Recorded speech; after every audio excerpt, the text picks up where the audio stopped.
আমাদের অতীতে কি ছিলাম, ভবিষ্যতে কি হবে। আজকে যদি সাবেক প্রধানমন্ত্রী হাসিনা চিন্তা করতো আমার ভবিষ্যতে কি হবে, তাহলে এইরকম স্বৈরাচারী ফ্যাসিস্ট হতে পারতো না। জোরে কোন কথা ঠিক কি না? এজন্য রাসূল দোয়া করেছেন, বাল্লিগ না রমাদান, রমজান পর্যন্ত আল্লাহ আমার হায়াতকে বাড়ায় দাও। আমরা এখানে কেউ বিশ্বাস করি না, কেউ বলতে পারি না আগামীকাল পর্যন্ত আমাদের বাঁচার গ্যারান্টি আছে। জোরে কোন কথা ঠিক কি না? পুদি পদে পদে মানুষ যদি হিসাব করে খেয়াল করতো এটাই আমার শেষ ধাপ, এরপরে হয়তো ধাপ তুলতে পারবো না, আজকে আমার শেষ রাত, এরপরে হয়তো রাত পাবো না, আজকে আমার শেষ সময়, আর হয়তো আগামীতে সময় দেওয়া হবে না, এরকম চিন্তা চেতনার ভিতরে যদি আমরা থাকতাম, আমাদের দ্বারা কোনো অন্যায় কাজ হতো। আল্লাহ তাআলা, আমরা আল্লাহর দরবারে বেশি বেশি শুকর গুজার করব যে আল্লাহ আমাদেরকে মুসলমানের মধ্যে কবুল করেছেন, মুসলমান হিসাবেই যেন আল্লাহ আমাদেরকে দুনিয়া থেকে বিদায় নেওয়ার তৌফিক দেয়। জোরে কোন আমিন। আল্লাহ কোরআনে বলেন, ইয়া আইয়ুহাল্লাযীনা আমানুত্তাকুল্লাহা হাক্কা তুকাতিহি ওয়া লা তামুতুন্না ইল্লা ওয়া আনতুম মুসলিমুন। আল্লাহু আকবার। আমরা আল্লাহর প্রশংসা বেশি করব না কম করব? কেন করব? যে এই রজব আজকের এই রাতে আল্লাহ তাআলা আমাদের নবীকে কোথায় নিয়ে গেছিলেন? জোরে বলেন কোথায়? মেরাজে না, আরশে। কোথায় নিয়ে গেছিলেন? আরশে নিয়ে গেছিলেন। আরশে নিয়ে যায় নবীকে আল্লাহ কি দিছিলেন? হ্যাঁ, এই জিনিসটাই আজকে গুরুত্ব দেওয়া লাগবে। কথাটা বুঝলেন না? লাইলাতুল মেরাজকে নিয়ে আলোচনা করলে খালি মেরাজের ঘটনা করলেই তো কয়েক রাত লাগবে। ঘটনা এখানে বিশেষ উল্লেখ না, উল্লেখ্য হচ্ছে যে আমাদের নবীকে আল্লাহ তাআলা আরশে নিয়ে গেছিলেন। এটা তো ঠিক, বিশ্বাস করেন না? করেন? হ্যাঁ, বিশ্বাস করতে হবে। বিশ্বাসে মিলাই বস্তু তর্কে বহুদূর। এক সময় আমাদের নবীকে আল্লাহ তাআলা জান্নাতে প্রবেশ করার তৌফিক দিলেন। সুবহানাল্লাহ বলেন। আল্লাহ রাসূল জান্নাত দেখে, আমি এখন আপনাদের কাছে জানতে চাচ্ছি, জান্নাত দেখেছেন কি বাহির থেকে না ভিতর গিয়া? আপনাদের কি মনে হয়, বাইরে থেকে দেখছেন না ভিতরে যায় দেখছেন? হ্যাঁ, ভিতরে গেছিলেন। আল্লাহ নবী যখন ভিতরে গেলেন, ওই সময় ফেরেশতা জিবরাইল আল্লাহ নবীকে বললেন, আপনি যদি জান্নাত থেকে বের না হন, আল্লাহ আপনাকে জান্নাত থেকে বের করে দিবে না। কেন দিবে না? কারণ আল্লাহ নিজেই বলেছেন, সালামুন আলাইকুম তিবতুম ফাদখুলুহা খালিদিন। একজন দুইজন কোন কেন? কোরআনের আয়াত তেলাওয়াত শুনলে কি ঈমান বাড়ে না কমে? ঈমান বাড়ার লক্ষণ কি? চুপ করে থাকা। 15.5 বছর আমরা চুপ করেছিলাম। এই চুপ করে থাকার কারণেই তো অন্যায়ভাবে দিনের ভোট রাতে হচ্ছে, ভোট ছাড়া এমপি হচ্ছে। যখন কথা ঠিক কিনা? চুপ, কেউ কোনো কথা কয় না। আমার এলাকার কষায় 500 টাকার গোস্ত 550 লাগালো। আমি বললাম, কে ভাই, হঠাৎ 500 টাকার গোস্ত 550 কেন? জনগণ কথা কয় না হুজুর। অসুবিধা নাই তো। পরের হাটে হয়ে গেছে 600, পরের হাটে 650। একটা জনগণ কথা কয় না, সবাই বলে 1 কেজি জায়গায় হাফ কেজি নেব, কিন্তু কথা বলে বিপদত পড়বো না। দুইজন কথা বলবার গেলে আগে চারিদিকে তাকায়, ফিস ফিস করে কথা বলে। কে রে ভাই, জোরে কথা বলো। দেওয়ালের কান আছে। আপনার বলেন তো, দেওয়ালের কোনো কান আছে? মানে আমরা এত বোবা হয়ে গেছিলাম যে আমাদের কথাই ছিল না। তো এখন শাশুড়ি বলতেছে যে জামাই আইলো, আজকে 2 কেজি গোস্ত নিয়ে আসেন। 650 করে 2 কেজি কত হয়? 1300 টাকা। 2 কেজি গোস্ত নিয়ে 1500 দিছে, কষায় 100 টাকা ফেরত দিচ্ছে। তো বলে, ভাই দাম তো হবে 1300, 100 দিলা কেন? কয় আজকে 700।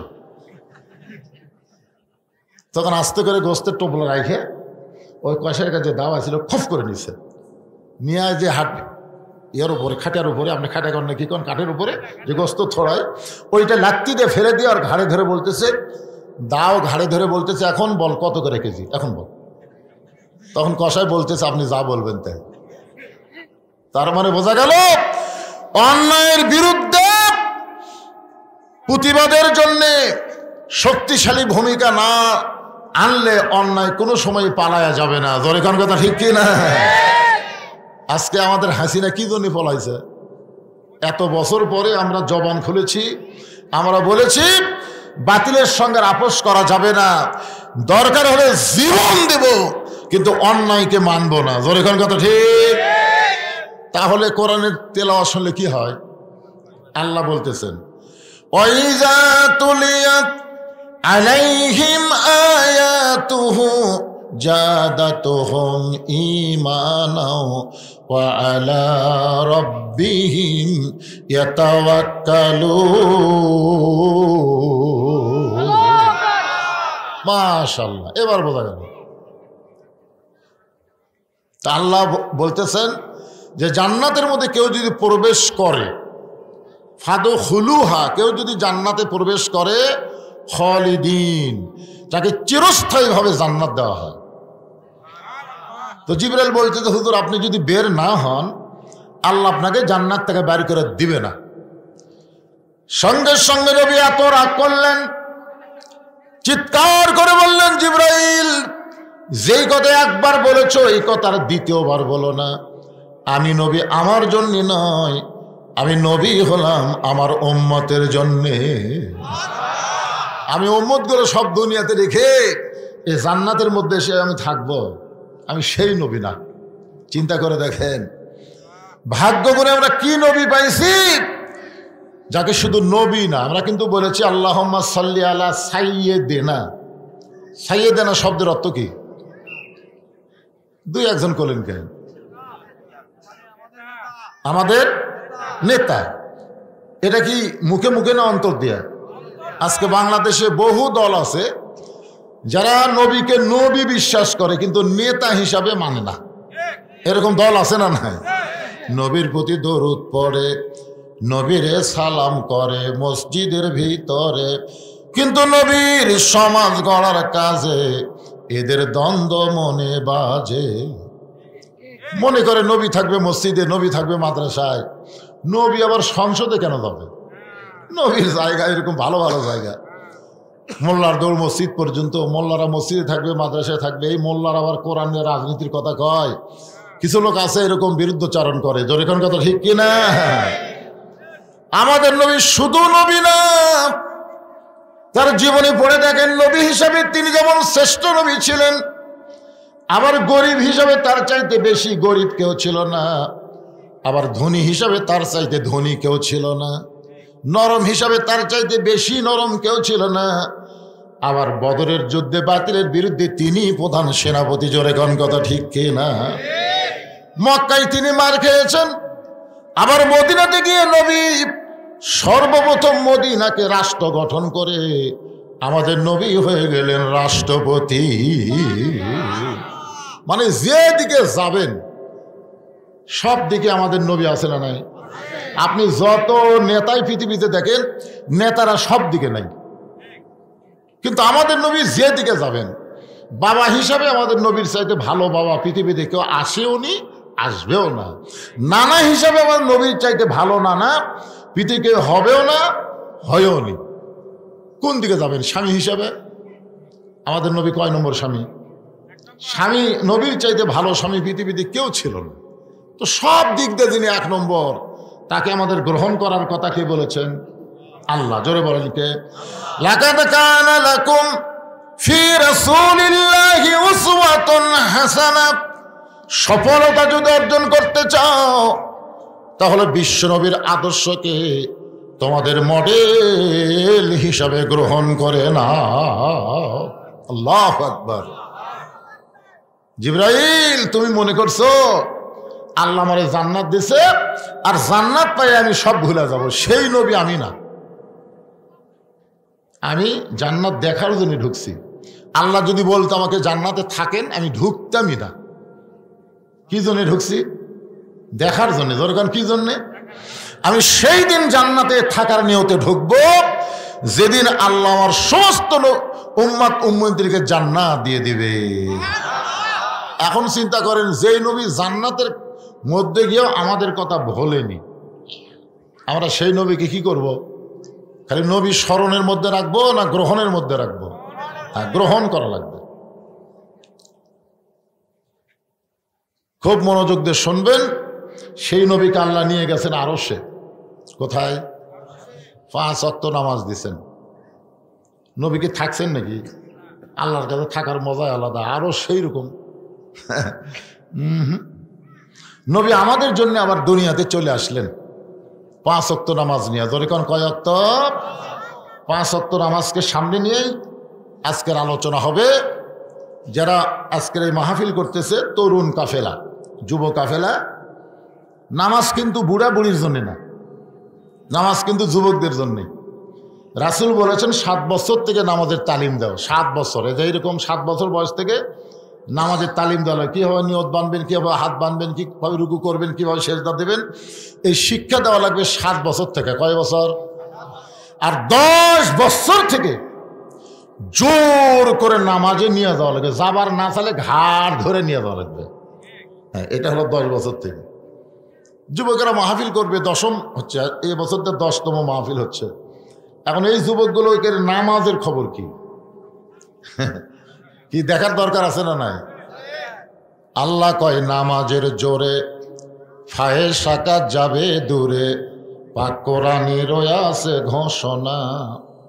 যতই ডানা পার্ক থাক আর যে পার্কই থাক, যতই নিঃসাদ্রব্য জিনিস থাক, যাই থাক না কেন, কোনো কিছুতেই যুবকদের আকৃষ্ট করবে না যদি যুবকেরা নামাজ ধরে। এ কথা কার? ইন্না সলাতা তানহানিল ফাহশাই ওয়াল মুনকার। একমাত্র নামাজই পারে মানুষকে যাবতীয় ফাহিশা, খারাপি, বেহুদা কাজ থেকে বাঁচাই দিতে। তাহলে সেই নামাজের ওয়াজ শোনা লাগবে কি লাগবে না? অবশ্যই করব। আমার মা বোনেরা এত বেশি হয়েছে, আমাকে এখানে আসার পরে হয়েছে, বলছে হুজুর একটু মা বোনদের জন্য ওয়াজ করবেন। মা বোনদের জন্য ওয়াজ করাই লাগবে তো। এই যে প্যাঁ প্যাঁ করে কাঁদতেছে, আপনার বলেন তো, এত বাচ্চা, এত ছোট বাচ্চা এখন বাঁচতেছে রাত 10টা 20। মেয়েরা কিন্তু হাঁস মুরগির ব্যাপারে খুব চালাক। যে সন্ধ্যার সময় ঘরাত উঠলো কিনা দেখবেন, লাইট দিয়ে খোঁজে, খোঁজে কি খোঁজে না। হঠাৎ দেখছে একটা মোরগ ওঠেনি, তখন মেয়েটা চিন্তায় পড়ে গেল, কে রে, আমার মোরগ কার বাড়িতে গেল, কোন মুরগির সাথে আমার মোরগের প্রেম হলো। 3-4 বাড়ি ঘুরে দেখে এক ঘরের মধ্যে মোরগ কোট কোট করতেছে। কফ করে ধরে ভাইকে, আমার ঘরাত মুরগি নাই, তো তুই অন্যের ঘরাত আসলি কেন? সন্ধ্যার সময় মা মেয়েরা হাঁস মুরগি দেখে ঠিক মতো উঠলো কিনা, পুরুষ মানুষেরা সন্ধ্যার সময় দেখলো গরু ছাগল গোয়াল ঘরে উঠলো কিনা, দেখে না? এটা কি রাত্রে দেখে না, সন্ধ্যার সময় দেখে? তাহলে এত ছোট ছোট বাচ্চারা এত রাতে ঘোরাঘুরি করে, এরা কি গরু ছাগল মুরগি হাঁসের চাইতেও দাম কমে গেল? আপনারা কন, এদের কি খোঁজার কেউ নেই? এই খোঁজ না করার কারণেই তো ছেলেগুলা এখন কিশোর গ্যাং করতেছে, কিশোর গ্যাং। আজকে যুবকেরা নষ্টের পথে চলে গেছে। এই কিশোরেরা যেন নষ্ট হয় না হয়, যুবকেরা যেন নষ্ট না হয়, সেইটাকে সামনে নিয়ে রজব মাসে মেয়েরাদের রাত্রিতে আপনাদের সামনে আমার আলোচনা এই মাত্র শুরু হলো। মনোযোগ দিয়ে শোনা লাগবে। রাজি আছেন তো ইনশাল্লাহ? আল্লাহর নবী বললেন, সাহাবীরা, আজকে আসরের নামাজের পর আমি আমার জীবনের সবচাইতে গুরুত্বপূর্ণ ওয়াজ তোমাদেরকে শোনাবো। আপনারা বলেন তো, নবীর প্রত্যেকটা কথার গুরুত্ব আছে না নাই? নবীকে আমাদের মতন এমনি এমনি কথা বলে নাকি? আল্লাহ কোরআনে বলেছেন, মা ইয়ান্তিকু আনিল হাওয়া ইন হুয়া ইল্লা ওয়াহয়ুহা। নবী যে কথা বলেন, যে পথে চলেন, নবী যা করেন সব কার হুকুমে? জোরে বলা লাগবে, এটা তো কোরআন দলিল দিলাম, আল্লাহর হুকুমে। তাহলে নবী যত ওয়াজ করেন, নবীর নিজের কথায় ওয়াজ করেন না, আল্লাহর হুকুম ওয়াজ করেন। তাহলে নবীর প্রত্যেকটা কথার দাম আছে না নাই? এরপরে নবী যদি বলেন, আমি আমার জীবনের সবচাইতে গুরুত্বপূর্ণ ওয়াজ আজকে আসরের নামাজের আগে না পরে, খুব খেয়াল করে শুনবেন, আগে না পরে, তাহলে কি বুঝলেন? যে ওয়াজ যতই গুরুত্বপূর্ণ হোক, নামাজের চাইতে গুরুত্ব না, আগে নামাজ তারপর ওয়াজ। এখন এখানে যত মানুষ বসে আছেন, যারা দাঁড়িয়ে আছেন, আপনাকে সবাই এশার নামাজ পড়ছেন না? হাত তুলবার বলতেছি। সবচাইতে বড় আদালতের নাম হলো বিবেক। হাসিনার সময় একটা বিচারপতির আদালত ভালো ছিল না, যার কারণে ভালো মানুষগুলাকে আটকা থসে আর খারাপ মানুষগুলাকে জামিন দিছে। জোরে কোন কথা ঠিক কিনা? প্রত্যেকটা মানুষই কিন্তু বলেছে বিচারপতির বিবেক নাই। বিচারপতির কি নাই? সবই ঠিক আছে, জজ কোর্ট, হাইকোর্ট, সুপ্রিম কোর্ট সব ঠিক আছে, কিন্তু যে কটা বিচারপতি এদের বিবেকই নাই। এদের বিবেকের মধ্যে কুত্তা পেশাব করে দিয়েছিল। জোরে কোন কথা ঠিক কিনা? যার কারণে ভালো ভালো মানুষগুলা সব আটকা থসে আর খারাপ মানুষগুলাকে সব জামিন দিছে। আপনারা যারা এখানে বসে আছেন প্রত্যেকটা মানুষের কাছে একটা করে বিবেক আছে না নাই? সেই বিবেকের আদালতে আপনি একবার খেয়াল করে দেখেন তো, এশার নামাজ না পড়ে যারা ওয়াজ শুনতেছেন তাদের অবস্থাটা কি? এক বক্তা ওয়াজ করেছে যে টুপির উপর পাগড়ি পরে কেউ যদি নামাজ পড়ে আল্লাহ খুশি হয়ে তাকে ৭০ গুণ সওয়াব দেয়। সেদিন থেকে ওই পাগড়ি পরে নামাজ পড়ে। কিন্তু একদিন মসজিদে গিয়া থেকে পাগড়ি আনে নাই, তখন চিন্তাত পড়ে গেছে পাগড়ি পরে নামাজ পড়লে ৭০ গুণ আর জামাতে নামাজ পড়লে ২৭ গুণ। কোনটা ছাড়ি কোনটা ধরি, কোনটা ছাড়ি কোনটা ছাড়ি? মন বলতেছে ৭০ই ধর। ইচ্ছা করে জামাত মিস করছে। সমস্ত লোক জামাতে নামাজ পড়ে যখন বাড়িতে গেছে, ও তখন মসজিদের মধ্যে যায় এক টানে লুঙ্গি খুলছে। লুঙ্গি খুলে আড়াআড়ি ভাঁজ দেয়া ওটা মাথার পাগড়ি পরে রুকুর থেকে সেজদাত গেছে। ইতিমধ্যে এক মুসল্লি মসজিদ ঢুকেই কয়, হাই সর্বনাশ, এরকম নামাজি তো কোনোদিন দেখি নাই। পাশায় মারছে থাবা। ওই লাভ দুটো বলতেছে, আমার মারলে কেন ভাই? বল তোর লুঙ্গি। তোমার চোখ নাই মাথাত? বলে মাথাত কেন? বলে সওয়াবের আশা। পাগড়ি পরে নামাজ পড়লে ৭০ গুণ সওয়াব পাওয়া যায়। এই সওয়াবের আশায় লুঙ্গি খুলে মাথাত পাগড়ি পরছি। ভাই লোকটা বলে পাগল, পাগড়ি পরা হলো সুন্নত আর লুঙ্গি পরা হলো ফরজ। আপনার বলেন তো লুঙ্গি পরা কি আর পাগড়ি পরা কি? এখন চিন্তা করে দেখেন, ওয়াজ শোনা হলো মুস্তাহাব আর এশার নামাজ পড়া হলো ফরজ। তাহলে এশার নামাজ বাদ দিয়া যারা ওয়াজ শুনতেছে তারা লুঙ্গি খুলিয়া মাথায় পাগড়ি পরিছে। এখন দেখেন কারা কারা কয় কারা কারা কয় না, সবাইকে বলা লাগবে। এই মুহূর্তে যারা মুখ বন্ধ থাকবেন বুঝবেন এরাই পড়েনি। সবাই তাল তুলে তালে তালে বলেন, এশার নামাজ বাদ দিয়া যারা, এশার নামাজ বাদ দিয়া যারা ওয়াজ শুনতেছে তারা লুঙ্গি খুলিয়া মাথায় পাগড়ি পরেছে। আবার ওয়াজ শুনতে শুনতে আবার ওয়াজ শুনতে শুনতে যারা ফজর বাদ দিবে তারা লুঙ্গি খুলিয়া মাথায় পাগড়ি পরিবে। ঠিক ঠিক যে কটা পড়িছে তারা বলতেছে, বাদ বাকি ঠিক কর। হ্যাঁ, যখন আমার ভাই যে ঘোষক বললো না সুদ খাবেন না বাদ দিবেন, অনেক লোক কিন্তু কথা কয়নি। হয়তো আপনার এলাকায় সুদের কারবার আছে। এই তুই কি বুঝিস না? বাংলা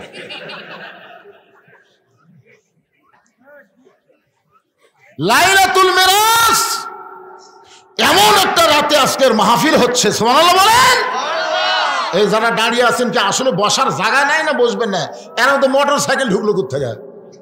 না, লোকজনের জায়গা হচ্ছে না, মোটর সাইকেলের মধ্যে রাখা যাবে?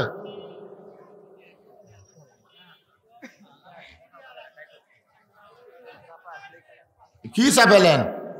চাপানি আছে। হ্যাঁ, এই সাইডে মিডিয়ার কারণে কিছু লোক বসতে পারতেছে না। ঠিক আছে, আপনার যারা বসে আছেন একটু চাপেন। ওয়াজ এখনো শুরু হয়নি, কেবল হচ্ছে। একটু সামনে দিকে চাপেন আর জিকির করেন। এটা সাপার জিকির। সাপার জিকির বোঝেন না? আল্লাহর হস্তে। কার হস্তে? আল্লাহর হস্তে বললে একটা ঝোঁক দেওয়াই লাগবে। আপনি দেহ যদি না ঝোঁকে পাথরের মতন কিন্তু ভারী হবে।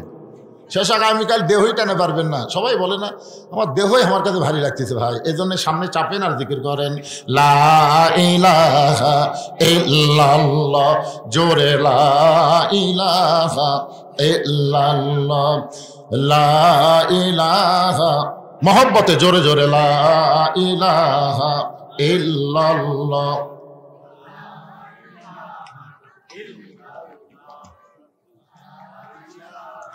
লা ইলাহা ইল্লাল্লাহু মুহাম্মাদুর রাসূলুল্লাহ সাল্লাল্লাহু আলাইহি ওয়াসাল্লাম। আসরের নামাজের আযান দিলেন হযরত বেলাল ইবনে রেবাহ। ইসলামের প্রথম মুয়াজ্জিন হলেন হযরত বেলাল। আল্লাহ রাসূল বলেছেন কিয়ামত পর্যন্ত যত মুয়াজ্জিন হবে, এই মুয়াজ্জিনরা আজান দিবে মুসল্লির কান পর্যন্ত পৌঁছবে, কিন্তু হযরত বেলাল যখন আজান দেয় ওই আজান আল্লাহর আরশ পর্যন্ত পৌঁছে যায়। কিছুদিন আগে এক মুয়াজ্জিন আমারে কইছে, হুজুর আমি একটা বিপদে আছি। আমি কি বিপদ? বলে ফজরের আজান যখন শুরু করি তখন 4-5টা কুত্তা কুটি থেকে যে দৌড়ে আসে, মসজিদের জানলার উপর পা তুলে দেয় উ করে। হুজুর এই আমার আজান ওরকে একত্র হয়ে মাইক দিয়ে প্রকাশ পায়। আপনি বলেন তো হুজুর এই কুত্তা কেন করে? আপনাকে এলাকাত করে নাকি এরকম? হ্যাঁ, আজান দিলে। তাই মুয়াজ্জিনকে বললাম, ভাই রে এটা কেন করে আমি তো বুঝতে পারতেছি না। ইতিমধ্যে একটা আয়াত আমার সামনে এসে খাড়া হলো, একটা আয়াত, কু আনফুসাকুম আহলিকুম নার, জাহান্নামের আগুন থেকে যদি বাঁচতে চাও তাহলে তুমি একলা বাঁচলে হবে না, তোমার আহাল পরিবার নিয়ে বাঁচা লাগবে। হুকুম কার? আমি মুয়াজ্জিনকে বললাম, ভাই আপনার ছেলে মেয়েরা কি নামাজ পড়ে? আপনি তো আজান দেন, এরা কি আজানের পরে ওঠে চেতন পায় নামাজ পড়ে? না হুজুর আমার আড়িয়াগুলো একটাও নামাজ পড়ে না। মানে বেটার নাম তো হচ্ছে আড়িয়া, বেটার নাম কি আড়িয়া, একটাও নামাজ পড়ে। আমি এই জন্যই কুত্তা করে যে তুমি মেয়ে আজান দাও, তোমার নিজের ছেলেই নামাজ পড়ে না। চিন্তা করে দেখেন, প্রথম মুয়াজ্জিন হযরত বেলাল, যার আজান দুনিয়ার মধ্যে সীমাবদ্ধ থাকে না, আল্লাহর আরশ পর্যন্ত পৌঁছে যায়। সাহাবা বললেন, ইয়া রাসূলুল্লাহ হযরত বেলালের আজান আল্লাহর আরশ পর্যন্ত পৌঁছে যাওয়ার কারণ কি? রাসূল বললেন, তাহলে শোনো, এই বেলাল শুধুমাত্র ঈমান গ্রহণ করার অপরাধে, তার কোনো অপরাধ ছিল না, একটাই মাত্র অপরাধ, ঈমান গ্রহণ করেছে। আর এই গ্রহণ করার অপরাধে সারাদিন ধরে বেলালকে মারছে। শুধু সারাদিন ধরে বেলালকে মারে নাই, বুকের উপর পাথর চাপা দিয়া সারা রাত চাপা দিয়ে রাখছে। এরপরেও যখন বেলাল আল্লাহ বাদ দেয় নাই, বেলালের জিহ্বাটা টেনে বের করে ওই জিহ্বার মধ্যে কাফের বেঈমানেরা পেরেক ঢুকাইয়া দিছে। এরকম জিহ্বা টেনে বের করে জিহ্বার মধ্যে পেরেক মারছে, এদিক দিয়ে বের করে ওই দিক দিয়ে সাদা করে দিছে। হযরত আবু বকর বেলালকে মুক্ত করে যখন আল্লাহ নবীর কাছে নিয়ে যাওয়া হয়, নবী তাকায় দেখে বেলালের জিহ্বাটা অনেক নিচ পর্যন্ত বের হয়ে জিহ্বাটা ফুলে গেছে। আল্লাহ রাসূল বেলালের জিহ্বার ভিতর থেকে পেরেকগুলো বের করে দিয়া নিজের পবিত্র জিহ্বা বেলাল জিহ্বার সাথে লাগাই দিল। সঙ্গে সঙ্গে বেলালের জিহ্বাটা আগের চেহারায় ফিরে মুখের মধ্যে ঢুকে গেল। জোরে কোন সুবহানাল্লাহ। সঙ্গে সঙ্গে আল্লাহর নবী একটা আয়াত তেলাওয়াত করলেন, ইন্নাল্লাযীনা ক্বালু রাব্বুনাল্লাহু সুম্মা ইসতাকামু তাতানাজ্জালু আলাইহিমুল মালাইকা আল্লা তাখাফু ওয়া লা তাহজানু ওয়া আবশিরু বিল জান্নাতিল্লাতী কুনতুম তুআদুন। বেলাল, বেলাল তুমি কি জানো, তোমাকে যখন কাফেররা এত নির্যাতন করলো, এরপরেও তুমি আল্লাহ বাদ দিলা না, আল্লাহ তাআলা খুশি হয়ে তোমার জন্য একটা আয়াত নাজিল করেছে। আল্লাহ বলতেছেন, বেলাল যখন দুনিয়া থেকে বিদায় নেবে, 8টা জান্নাত বেলালকে পাওয়ার জন্য কাড়াকাড়ি শুরু করবে। জোরে খান সুবহানাল্লাহ। সমস্ত জান্নাতের দরজা আল্লাহ তোমার জন্য খুলে ধরবে, তুমি যে কোনো দরজা দিয়ে ইচ্ছা মতো জান্নাতে ঢুকতে পারবে। আপনারা তো সুবহানাল্লাহ বলেন, বেলাল সুবহানাল্লাহ কয় না? রাসূল বলে, বেলাল তোমার জন্য আল্লাহ আয়াত নাজিল করলো, এরপরও তোমার মধ্যে কোনো আনন্দ দেখতে পাই না। বেলাল বলে, হুজুর মরার পরে আল্লাহ আমাকে জান্নাত দিবে, আমি মরে গেলে আল্লাহ আমাকে জান্নাত দিবে, তাহলে জীবিত অবস্থায় আল্লাহ আমাকে কি দিবে? মরে গেলে জান্নাত, কিন্তু জীবিত অবস্থায় আমরা যখন দোয়া করি তখন কি পড়েন? আল্লাহুম্মা রব্বানা আতিনা ফিদ দুনিয়া হাসানা ওয়া ফিল আখিরাতি হাসানা। তার মানে কি, আগে দুনিয়া যদি সুন্দর না হয় তার আখেরাত কোনোদিনও সুন্দর হবে না। বাংলাদেশে যতদিন নামাজ কায়েমের আন্দোলন না হবে, বাংলাদেশের মুসলমান যতদিন নামাজ কায়েমের পক্ষে কাজ না করবে, ততদিন যতই আপনি চেষ্টা করেন আপনার আখেরাত কোনোদিন ভালো হবে না। আগে দুনিয়া সুন্দর হওয়া লাগবে। বাংলাদেশ কেমন আছে এখন? ঠিক আছে? হিন্দু জন্ম দিছে সন্তান, মুসলমানের ঘরে লালন পালন করতে দিছে। 10 বছর পরে হিন্দু তার সন্তান ফেরত নিছে। আপনার বলেন তো এই সন্তান ভগবান কবে না আল্লাহ কবে? কেন কবে? কি জন্যে? পরিবেশের কারণে। আচ্ছা ঠিক আছে, আবার মুসলমান জন্ম দিয়ে হিন্দুর বাড়িতে 10 বছর রাইখে দিস। এখন 10 বছর পরে মুসলমান সন্তান ফেরত দিছে, এই সন্তান কি বলবে? আল্লাহ কবে না ভগবান কবে? তার মানে কি বুঝলেন? জন্ম দিলেই হিন্দু মুসলমান হয় না, হিন্দু মুসলমান হয় পরিবেশের কারণে। বর্তমান যে পরিবেশ চলতেছে, এই পরিবেশে আমাদের ছেলেরা কি হবে? যারকে প্রত্যেকে হাতে হাতে একটা করে 4G মোবাইল, 5G মোবাইল। চিন্তা করে দেখেন, এমনকি যে ছোট বাচ্চাদের কোলত নিয়ে ঘুম পাচ্ছেন, ওই রকম বাচ্চারাও এখন মোবাইল ছাড়া ভাত খায় না। হ্যাঁ, এমন জিদ হয়ে গেছে, মোবাইল চালু না করলে ভাতই খায় না। যখন কান্না শুরু করে, মোবাইল চালু করে দিলে কান্না থামে। এমন একটা পরিবেশ আমাদের বর্তমান বাংলাদেশে চলতেছে। এই পরিবেশে আহা, অবশ্যই আজকে মেরাজের রাতে এগুলো বিষয় আমাদের শোনার দরকার আছে না নাই? পরিবেশ ভালো হবে ইনশাল্লাহ, ভালো হবে। 5G 6G যদি মোবাইল থাকে, তারপরে এরা খারাপ ভিডিও দেখবে না, দেখবে না। দেখবার গেলেই ওর ভিতর থেকে একটা ভয় আসবে, কেউ না দেখলেও আল্লাহ দেখতেছে রে। কম্বলের তলে দেখে লাভ নাই, কে দেখতেছে? আর 2 কাঁধের ফেরেশতা। তুমি যখন দরজা জানলা বন্ধ করা খারাপ কিছু দেখতেছ, তো মনে করতেছ তোমার 2 কাঁধের ফেরেশতা ঘুমাইছে। তোমার 2 কাঁধে 2 মোহরি, লিখিতেছেন ডায়েরি, দলিল দেখে রায় দিবে, টাকা পয়সার নাই কারবার। কিরামান কাতিবিন ইয়ালামুনা মা তাফআলুন। রাতের বেলা 10টা ভোট দিছে, 20টা ভোট দিছে, 50টা ভোট দিছে, সকালে চা খাবার গল্প করতেছি, কেউ দেখেনি। এমনভাবে সিল মারছি ভাই, খালি দরজা জানলা বন্ধ করে সমানে মারছি, কেউ দেখেনি। তখন 2 কাঁধে ফেরেশতা বলতেছে, আল্লাহ এরা যে বলতেছে কেউ দেখেনি, তাহলে আমরা কি করলাম? আল্লাহ বলতেছে তোরা কি দেখছি? সমানে খালি একটা মার্কার করে সমানে মারছে। আল্লাহ বলতেছে বাংলাদেশ গণতন্ত্রে একজন একটা ভোট দিবার পারবে, কিন্তু একজন তো 2টা দিবার পারবে না, কিন্তু এরা যে 10টা দিল, এরকে রেজাল্ট কি হবে? আল্লাহ বলে লেখা তো বাম কান্তে যাউরা। কি লেখা তো? যাউরা। কারণ এরকে জন্মের ঠিক নেই। যাকে জন্মের ঠিক নাই তারাই এই অন্যায় করতে পারে। কথা কন না কেন ভাই, কথা কন না কেন? কি মনে করতেছে ধরা খাবেন না? 2 কান্তে মুহুরি এমনি এমনি বসে আছে। একটু মনোযোগ দিয়ে শুনবেন। আল্লাহ কোরআন কারিমের মধ্যে বলে দিলেন, আল্লাযী খালাকাল মাউতা ওয়াল হায়াতা লিয়াবলুয়াকুম আইয়ুকুম আহসানু আমালান ওয়া হুয়াল আজিজুল গফুর। যে আয়াতকে সামনে নিয়ে আজকের আলোচনা, আয়াতটা আবার আপনাদেরকে স্মরণ করে দিলাম। হযরত বেলাল আসরের নামাজের আজান দিলেন। আজান দেওয়া মাত্র প্রত্যেকটা সাহাবী দৌড়ে দৌড়ে মসজিদ থেকে রওনা দিয়েছে, কারণ আজকে নবীর জীবনের সবচাইতে গুরুত্বপূর্ণ ওয়াজ শোনাবে।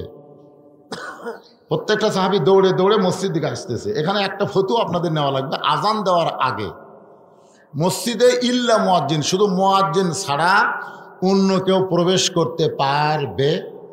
যদি করে মুয়াজ্জিনের আগে কেউ যদি মসজিদে প্রবেশ করে, তাহলে মসজিদে প্রবেশ করার কোনো সওয়াব আল্লাহ তাকে দিবে না। মসজিদে প্রবেশের সওয়াব শুরু হয় আজানের পর থেকে। আমার কথাটা খেয়াল করবেন। মসজিদে আপনি প্রবেশ করতেছেন না, এই প্রবেশের সওয়াব কখন থেকে শুরু হয়? কথা কয় না রে বারে, আজানের পর থেকে। হ্যাঁ, আজান দেওয়ার প্রথম 3 মিনিটের মধ্যে যারা মসজিদে পাওয়া দিবে, আল্লাহ রাস্তা একটা উট কুরবানির সওয়াব আল্লাহ দিবে। দিবার পারবেন? উট পারবেন? বাংলাদেশের কোনো হাজিরাও পারেনি। আমরা 7 হাজি মিলা উটের বাজারের যা দাম শোনা কয় না ভাই ছাগলটাই ভালো। কারণ নিয়ত করেছি 500 রিয়ালের মধ্যে দেবো, কিন্তু উট দিবার গেলে 1000 রিয়াল করে লাগতেছে, দরকার নেই। তাহলে ধনী লোকেরাই হজ করবার যায়, তারাও মক্কা যায় ছাগল কুরবানি দেয়। আজান দেওয়ার প্রথম 5 মিনিটের মধ্যে যারা মসজিদে পা দিবে, আল্লাহ রাস্তায় একটা গরু কুরবানির সওয়াব আল্লাহ তারা আমল নামায় দিবে। আজান দেওয়ার 10 মিনিটের মধ্যে যারা মসজিদে ঢুকবে ছাগল এবং দুম্বা কুরবানি সওয়াব আল্লাহ আমলনামায় দিবে। মুয়াজ্জিন যখন আকামত দিবে এমন সময় কেউ যদি মসজিদে ঢোকে আল্লাহ থেকে সওয়াব থেকে বঞ্চিত করবে না। একটা মুরগি অথবা ডিম দানের সওয়াব আল্লাহ তার আমলনামায় দিবে। কিন্তু আজান দেওয়ার আগে কেউ যদি ঢোকে এই সওয়াব থেকে সে বঞ্চিত হয়ে যাবে। এখন আপনারা বলেন কখন ঢুকবেন, আজানের আগে না পরে? আজানের আগে যারাই মসজিদে ঢোকে এর নিয়ত খারাপ। আজানের আগে যারা ঢোকে এর নিয়ত কি? খালি মুয়াজ্জিনের ভুল ধরা। কার ভুল ধরা? কাম নাই তো, কাম নাই। এই মুয়াজ্জিন এই মসজিদের কোন ভাষা কেন, এখানে ময়লা কেন, টাইলসের বলতে লোক দেয়, টাইলসের ধুলা কেন? মুয়াজ্জিন যা মনে মনে খেপা যায়। এই জন্য আজান দেওয়ার আগে না, আজান দেওয়ার পরে ঢুকবেন। আমার কথা কি বুঝতে পারলেন? হ্যাঁ, এই ফতোয়াটা মানবেন, সওয়াব পাবেন। হযরত বেলাল যেই মাত্র আজান দিয়েছে প্রত্যেকটা সাহাবী দৌড়ে দৌড়ে মসজিদের মধ্যে ঢুকতেছে। মসজিদ ঢোকার সময় ইচ্ছা মতো ঢুকলে হবে না। আপনি যে দলই করেন, আওয়ামী লীগ করেন, বিএনপি করেন, জামাত করেন, জাতীয় পার্টি করেন, যে দলই করেন আল্লাহর ঘরে ঢুকতে সবাইকে এক দল হয়ে ঢোকা লাগবে। ডান পা ধরে কোন পা, ডান পায়ে ঢুকে আওয়ামী লীগ সামনে কাতার, বিএনপি দ্বিতীয় কাতার, জাতীয় পার্টি তৃতীয় কাতার, আর জামাত চতুর্থ কাতার। কি মনে করতেছেন? একদিন মসজিদের মধ্যে 3 দল ঢুকছে, কিন্তু ইমাম সাহেবের মায়ের অসুখ, হাসপাতালে নিয়ে গেছে। ইমাম আসে নাই। এখন আওয়ামী লীগ, বিএনপি, জামাত এই 3 দল ঢুকে দেখতেছে হুজুর নাই বারে, এখন সামনে কে যায়? জামাত ইসলাম আওয়ামী লীগ বলতেছে ভাই তোরাই বড় দল, তোরকে একজন সামনে দেখা। না না পাগলা, আমরা মাঝে মধ্যে নামাজ পড়ি রে, ওই জায়গার জীবনেও খাড়া হয় না। তাহলে বিএনপি ভাই কি খবর? আকামত দেবো, আকামত দেবো। তাহলে যাবি কে? জামাত তুমি যাও। কি মনে করতেছেন? যখন একের কাঁধে কাঁধ মিলে আওয়ামী লীগ, বিএনপি, জামাত খাড়া হচ্ছে, ফেরেশতা বলতেছে আল্লাহ এরা বেড়ায় 14 দল 20 দল, ভিতরে এক কাতার, কারোর কি? আল্লাহ বলতেছে মসজিদ যেমন আল্লাহর বিশ্বাস করে, আওয়ামী লীগ, বিএনপি, জামাত গোটা বাংলাদেশও আল্লাহর এই বিশ্বাস যেদিন করবে সেদিন মসজিদের সৌন্দর্য সমাজের মধ্যে, রাষ্ট্রের মধ্যেও প্রতিফলন হবে। জোরে কোন কথা ঠিক না?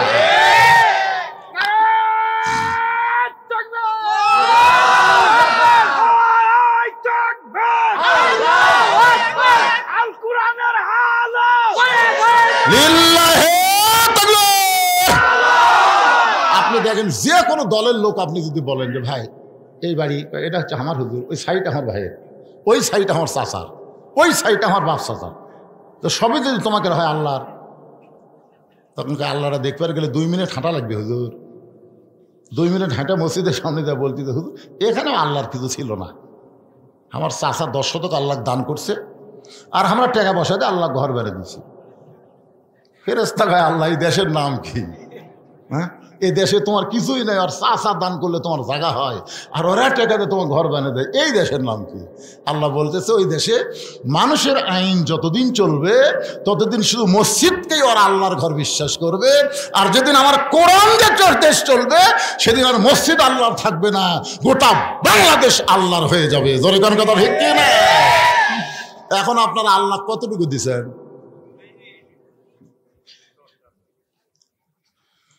সমস্ত সাহাবী মসজিদের মধ্যে ঢুকে আল্লাহর নবী মুসল্লার মধ্যে ঢুকলেন, মেহরাবের মধ্যে ঢুকলেন। আসরের ফরজ হলো 4 রাকাত। জোরে বলেন কয় রাকাত? 2 ওয়াক্ত নামাজের সালাম ফেরাই নবী সাহাবীর দিকে মুখ ঘুরাই। একটা হলো ফজর, একটা হলো আসর। আমার কথাকে আপনারা বুঝতে পারতেছেন? খুব গুরুত্ব দিয়ে শোনা রাখবে বাজান মেরাজের রাত। হ্যাঁ, আপনারা বলেন তো জোহরের পরে সুন্নত নফল আছে না নাই? মাগরিবের পরে সুন্নত নফল আছে না নাই? এশার পরে সুন্নত নফল বেতের আছে না নাই? আসরের পরে সুন্নত নফল, ফজরের পরে সুন্নত নফল। আচ্ছা নাই কেন? 3 ওয়াক্তে আছে, 2 ওয়াক্ত নাই কেন? আপনারা বলেন জানেন? না জানলে কবেন জানি না, জানা লাগবে না। কেউ যদি যাবার চায়, যে এখন এক ভাই চলে গেল, কেউ যদি এরকম যাবার চায় আপনারা বলবেন স্যান্ডেল থুয়ে যা। এদিকে খেয়াল করেন, স্যান্ডেল যখন হাতত নিল আপনারা দেখলেন আপনাদের মাথার উপর দিয়ে স্যান্ডেল গেল, দেখছেন? কথা কর না কেন? এই যে ভাই নিয়ে গেল ওই মাথার উপর দিয়ে স্যান্ডেল নিয়ে গেল। তো পায়ের জিনিস মাথার উপরে উঠুক আপনারা চান? এখন যদি কেউ যাবার চায় আপনি বলবেন, বন্ধু যদি যাবার চাও স্যান্ডেল দুইটা রাইখা যাও রে। বাংলাদেশের মানুষ জুতা স্যান্ডেলকে এত ভালোবাসে যে গোটা নগা বেড়া বেড়া জুতার তলা নাপাক করে জোহর নামাজ পড়বে ঢুকতেছে জুতা স্যান্ডেল হাতত নিয়ে। ফেরেশতাকে আল্লাহ নাপাক জুতা তোমার পাক মসজিদের মধ্যে ঢুকতেছে, কারণ কি? এরা কোরআনের মধ্যে চোরের আইন ঠিকই আছে, দেখে না? জুতা চুরি বন্ধ হবে। শুধু তাই নয়, সোনার টুপলাও দরজাত রাখলে ভুল করে কেউ হাত দিবি না। সে আইন আল্লাহর কোরআনে আছে না নাই? জোরে কোন আছে না নাই? একেবারে নাপাক জুতা লেগে সামনে থতে পারে, সামনে থতে, সামনে একটা কাঠের বাক্স থুয়ে দিছে। কি জন্য? কার ভয়ে? সত্যি করে বলেন তো, আপনি জুতা নিয়ে যে আল্লাহর ঘরে ঢুকলেন কার ভয়ে ঢুকছেন? আল্লাহর ভয়ে? দুই জুতা চোর খালি ঘুরতেছে মসজিদের বাইরে, বুঝছেন? ঘুরে ঘুরে বলতেছে হামাকের ভয়ে সব ভালো জুতা ভিতরে ঢুকছে। দেখছেন কি মশান চোরের? হামাকের ভয়ে সব ভালো জুতো মসজিদের মধ্যে ঢুকছে, যে কয়টা দরজা আছে লেওয়ার মতন না। আপনারা বলেন তো, বর্তমানে বাংলাদেশে মানুষের আইন চলার কারণে চোর ডাকাতের মশান বেড়ে গেছে। তোর এখন কথা ঠিক না? যেদিন আল্লাহর আইন চালু হবে, চুরি করলে হাত কাটা দাও, এই আইন খালি চালু করলেই তখন আর কবি আমাদের ভয়ে, তখন বলবে আল্লাহর ভয়ে সব জুতা বাঁধা আছে রে, আল্লাহর ভয়ে সব জুতা বাহিরে আছে। কেউ যদি হাত দেয় উরি বাবারে। একটু মনোযোগ দিয়ে শুনবেন। নবী আমার 4 রাকাত আসরের ইমামতি করে সালাম ফিরাইলেন। সালাম ফিরানোর সঙ্গে সঙ্গে নবী সাহাবীর দিকে মুখ ঘুরে দাঁড়ালেন। আবু বকর বলেন, ইয়া রাসূলুল্লাহ, জীবনের সবচাইতে গুরুত্বপূর্ণ ওয়াজ করবেন, হুজুর আপনি মেম্বরে বসে ওয়াজ করেন। রাসূল বলেন, সাহাবীরা রে শোনো, আজকে যে গুরুত্বপূর্ণ ওয়াজ তোমাদের শোনাবো, শুধু ওয়াজটা শোনাবো না, আমি ওয়াজটা তোমাদেরকে দেখাবার চাই।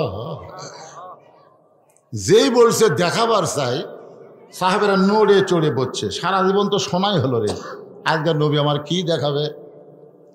আল্লাহ নবী বললেন, আজকে শুধু ওয়াজ শোনাবো না, ওয়াজটা তোমাদেরকে দেখাবার চাই। এই বলে নবী মেহরাবের মধ্যে ঢুকতেছেন। মসজিদের সামনে যে জায়গাটা থাকে এই জায়গার নাম হলো মেহরাব। যেরকম জায়গার নাম কি? আপনার বলেন তো, প্রথম মেহরাব তৈরি হয়েছে কেন? মসজিদে কিন্তু আগে মেহরাব ছিল না। এই মেহরাবটা প্রথম তৈরি হয়েছে একটা আয়াতের মাধ্যমে। আয়াতটা হলো, ইয়া আইয়ুহান নাবিয়্যু হারজিল মুমিনিনা আলাল কিতাল। ওগো আল্লাহর নবী, যারা আপনার পিছনে জামাতবদ্ধভাবে নামাজ পড়তেছে, সারিবদ্ধভাবে নামাজ পড়তেছে, তাদের খালি নামাজ শেখালে হবে না, তাদেরকে সৈন্য হিসাবে গড়ে তোলেন। কারণ যে কোনো সময় মক্কার কাফেরেরা মদিনা আক্রমণ করতে পারে। আর মক্কার কাফের যদি মদিনা আক্রমণ করে, তখন দোয়া দিয়া দরুদ দিয়ে আপনি মদিনা রক্ষা করতে পারবেন না। মদিনা রক্ষা করতে হলে কাফের বেঈমানদের বিরুদ্ধে অস্ত্র ধরা লাগবে। হুকুম কার? জোরে কোন? আমাদের বাংলাদেশের 3 দিকে কি? ভারত। আমাদের বাংলাদেশের 3 দিকে কি? আর একদিকে সাগর। সবাই বলেন 3 দিকে ভারত আর একদিকে সাগর। কিছুদিন আগে ভারতের একটা ফাটা কেষ্ট নায়ক, যাকে ছেলেরা চিনে, মিঠুন চক্রবর্তী, নাম শোনেননি? ওই একটা ফেসবুক স্ট্যাটাস দিয়েছে, ভারত যদি ইচ্ছা করে বাংলাদেশকে দখল করতে 15 দিনও লাগবে না। বাংলাদেশ দখল করতে কয়দিন লাগবে না? 15 দিনও লাগবে না। আমরা ভারত যদি আক্রমণ করি বাংলাদেশ করো, পলাবি কোন দিক দিয়ে? 3 দিকে আমরা ভারত খাড়া হয়ে আছি, আর একদিকে সাগর। পলানোর কোনো রাস্তা নেই। আপনারা বলেন, একটা মালওয়ানের দল হয়ে আল্লাহর দল এরকম হুমকি দিল, আপনারা আল্লাহর দলেরা কি বললেন? ফেসবুকে স্ট্যাটাস আপনারা পাল্টা দিছেন, আমি দিছি। মিঠুন চক্রবর্তীর সাথে সাথে কমেন্ট করছি। আবার আমি একটা ফেসবুক স্ট্যাটাস দিলাম, মালওয়ানের বাচ্চারা এত সাহস করিস না, ভুলেও বাংলাদেশের দিকে আসিস না। যদি আসিস আমাদের ছেলেরা 3 হাতা লাঠি দিয়ে তোর কোক পাড়ায় ধরে একটা খুর থাকবি, গোড়া কাটবি না, আগা কাটা পোলটা দিয়ে কলম করে দিবি। জোরে কোন কথা ঠিক করে। কারণ ভগবানের ভ বাদ দিলে গবনের কোনো অর্থ ডিকশনারি নাই। গবনের গ বাদ দিলে বান মানে বন্যা, দুনিয়ার কোনো মানুষ চায় না। বা বাদ দিলে নো মানে ভগবান নেই। আর সেইটা নিয়ে মাস্তানি মারিস না।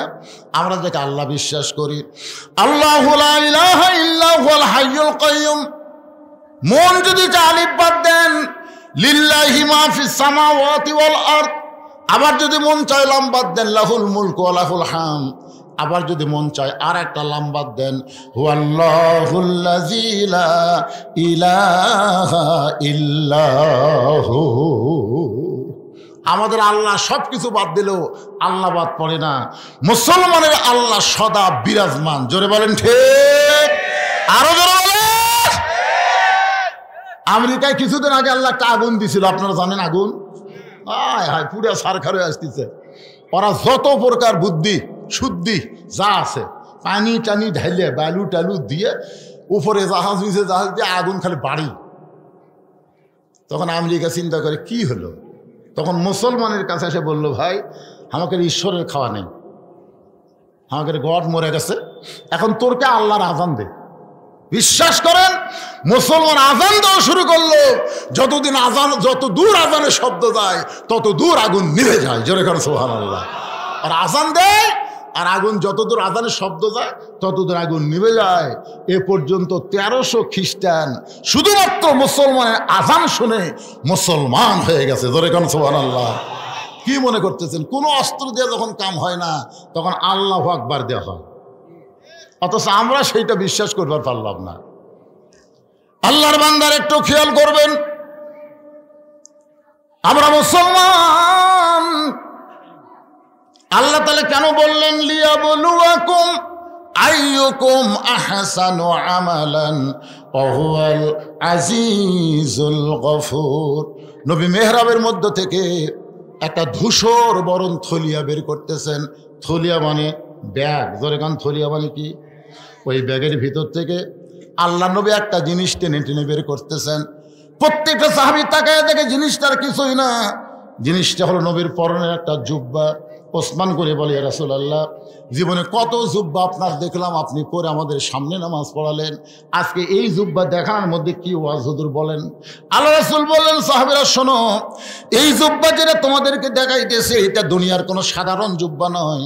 এই জুব্বা পরে আমি কাবার পাশে ঘুমিয়েছিলাম, ফেরেশতা জিবরাইল আমাকে ঘুম থেকে চেতন করলো।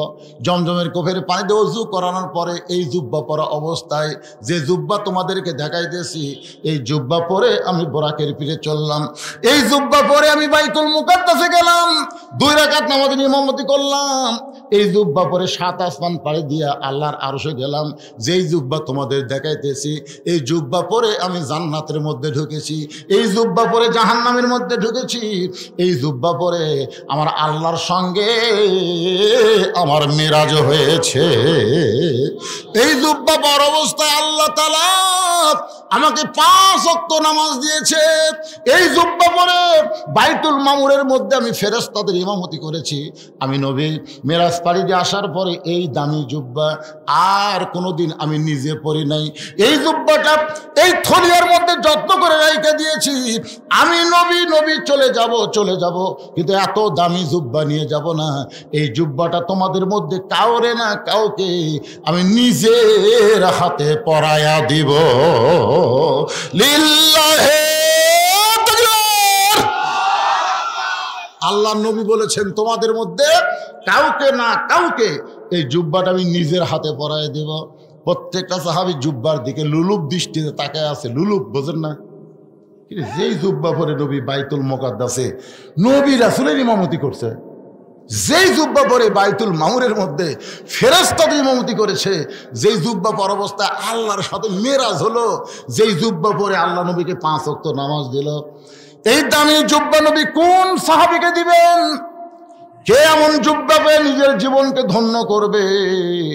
সবাই যখন চিন্তা করতেছে, এমন সময় নবীর পাশেই একজন সাহাবী বসে মনে মনে চিন্তা করে, এই জুব্বা বুঝি নবী আমাকেই পরাই দিবে।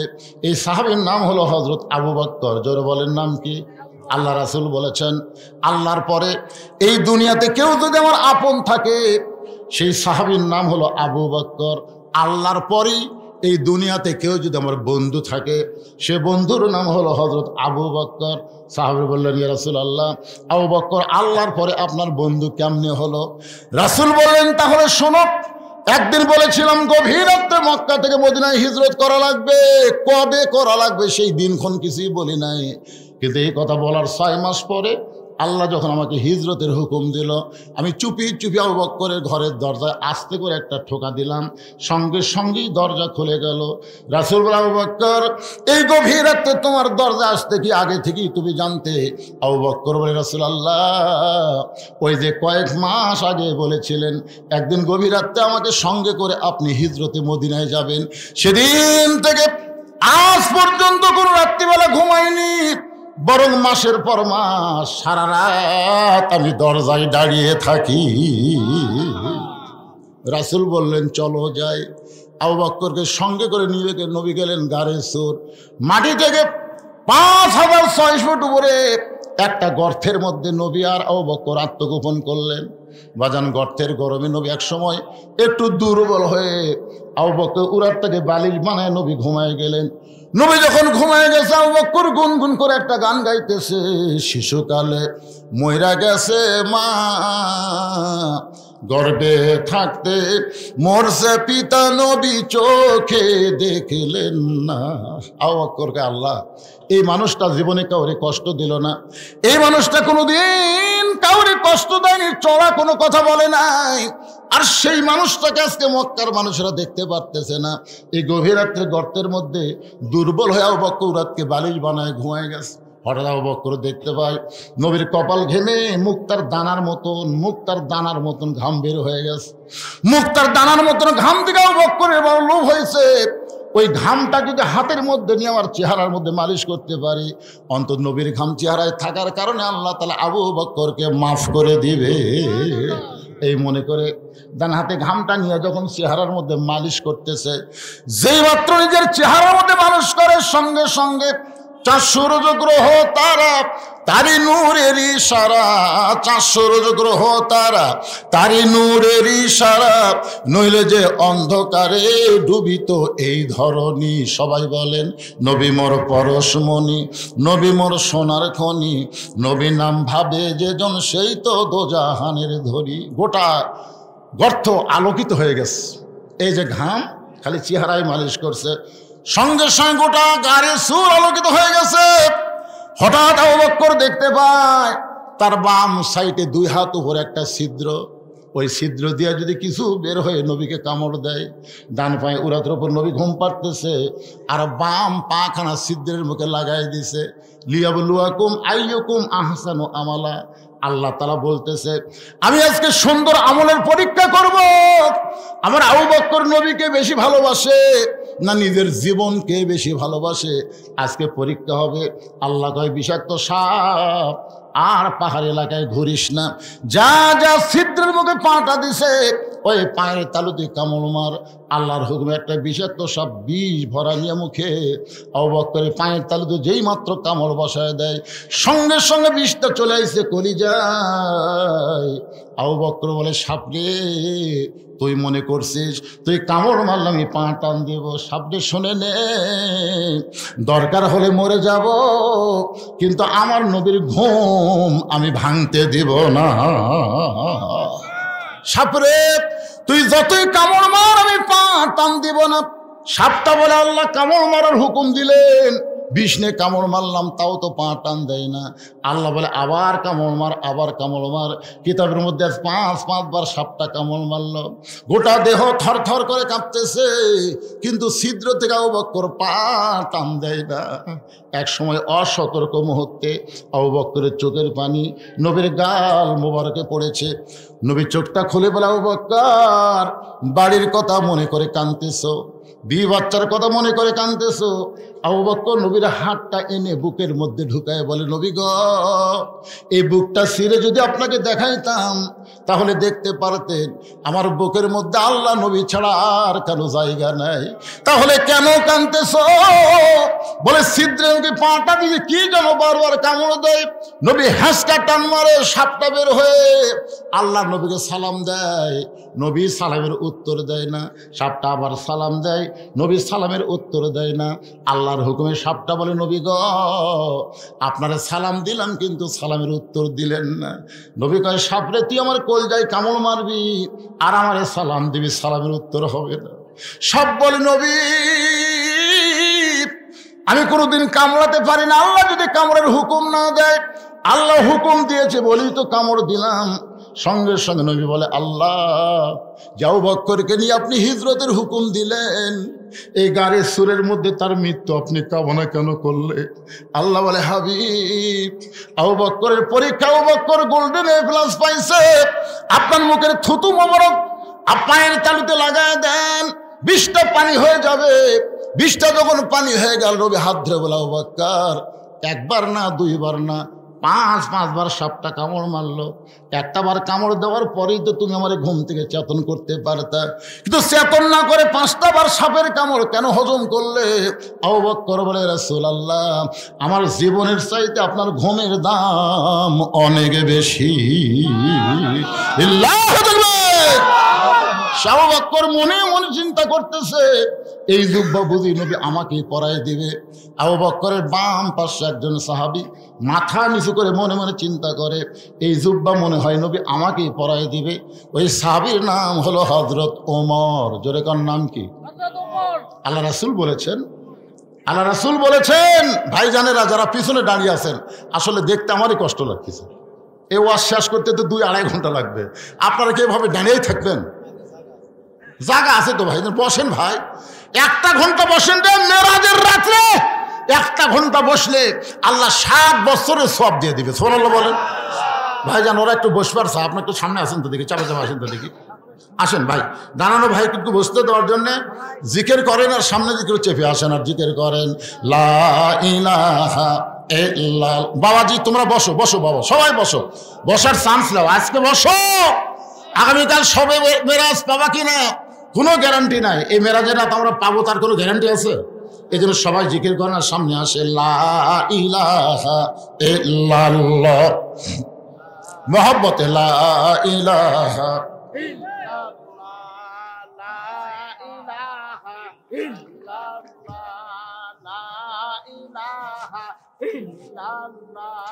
লা ইলাহা ইল্লাল্লাহ, লা ইলাহা ইল্লাল্লাহ, লা ইলাহা ইল্লাল্লাহ, লা ইলাহা ইল্লাল্লাহ। এই পবিত্র কোরআনে তাকায় দেখেন, এই পবিত্র কোরআনে 23টা আয়াত। কয় আয়াত? 23টা আয়াত হযরত উমর ফারুকের সাথে আল্লাহর মত মিলে গেছে। এই জন্য 23টা আয়াত উমরের সামনে আল্লাহ কোরআনে নাজিল করছে। সুবহানাল্লাহ বলেন। আল্লাহ রাসূল বলেছেন, আমার পরে কেউ যদি নবী হতো, লাউ কানা উমর, আল্লাহ উমরকে নবী বানায় দিত। আপনারা বলেন তো, আমাদের নবীর পরে আর কোনো নবী আছে? কোরআন শরীফ বলে দিয়েছে, মা কানা মুহাম্মাদুন আবা আহাদিন মির রিজালিকুম ওয়ালাকিন রাসূলুল্লাহি ওয়া খাতামান নাবিয়্যিন। তার মানে বোঝা গেল আমাদের নবীর পরে কোনো নবী নাই। সবাই বলা লাগবে, আমাদের নবীর পরে কোনো নবী আরো জোরে। তাহলে যারা গোলাম আহমদ কাদিয়ানীকে নবী বলে স্বীকার করে এরা মুসলমান? কোরআনের একটা আয়াত না মানার কারণে গোলাম মোহাম্মদ কাদিয়ানির দলেরা হলো কাফের। আমি যে বলবো কাদিয়ানি, আপনারা সবাই বলবেন কাফের। এখানে কিন্তু মিডিয়া আছে না নাই? আপনারা মনে করতেছেন খালি আমাদের এলাকার মধ্যেও ওয়াজ থাকবে, তা না, গোটা বিশ্ব আপনাদের এই ভবানীপুরের ওয়াজ চলে যাবে। এই জন্য সবাই গলা খাকারে দেন, নবী খুশি হবে। আপনাদের ওয়াজের সালাম মদিনার রওজা মোবারকে ফেরেশতারা পৌঁছায় দিবে। সুবহানাল্লাহ বলেন। আপনার পরে যারাই নবী দাবি করবে তারা কাফের। ভবানীপুরের জনতা বলেছে, আপনার উম্মতেরা বলেছে। এই জন্য আমি যে বললো কাদিয়ানি, সবাই বলবেন কাফের। কাদিয়ানি আরো জোরে। নবীর পরে নবীর পরে নবী নাই, নবীর পরে যারাই দাবি করবে তারা হলো কাফের। কিন্তু রাসূল বলেছেন আমার পরে কেউ যদি নবী হতো, যদি হতো, তাহলে আল্লাহ ওমরকে নবী বানায় দিত। আল্লাহ নবী বলেছেন নবী হওয়ার সব যোগ্যতা আল্লাহ ওমরকে দান করেছে। নবী হওয়ার সব যোগ্যতা আল্লাহ হযরত ওমরকে দান করেছে। জোরে কোন সুবহানাল্লাহ।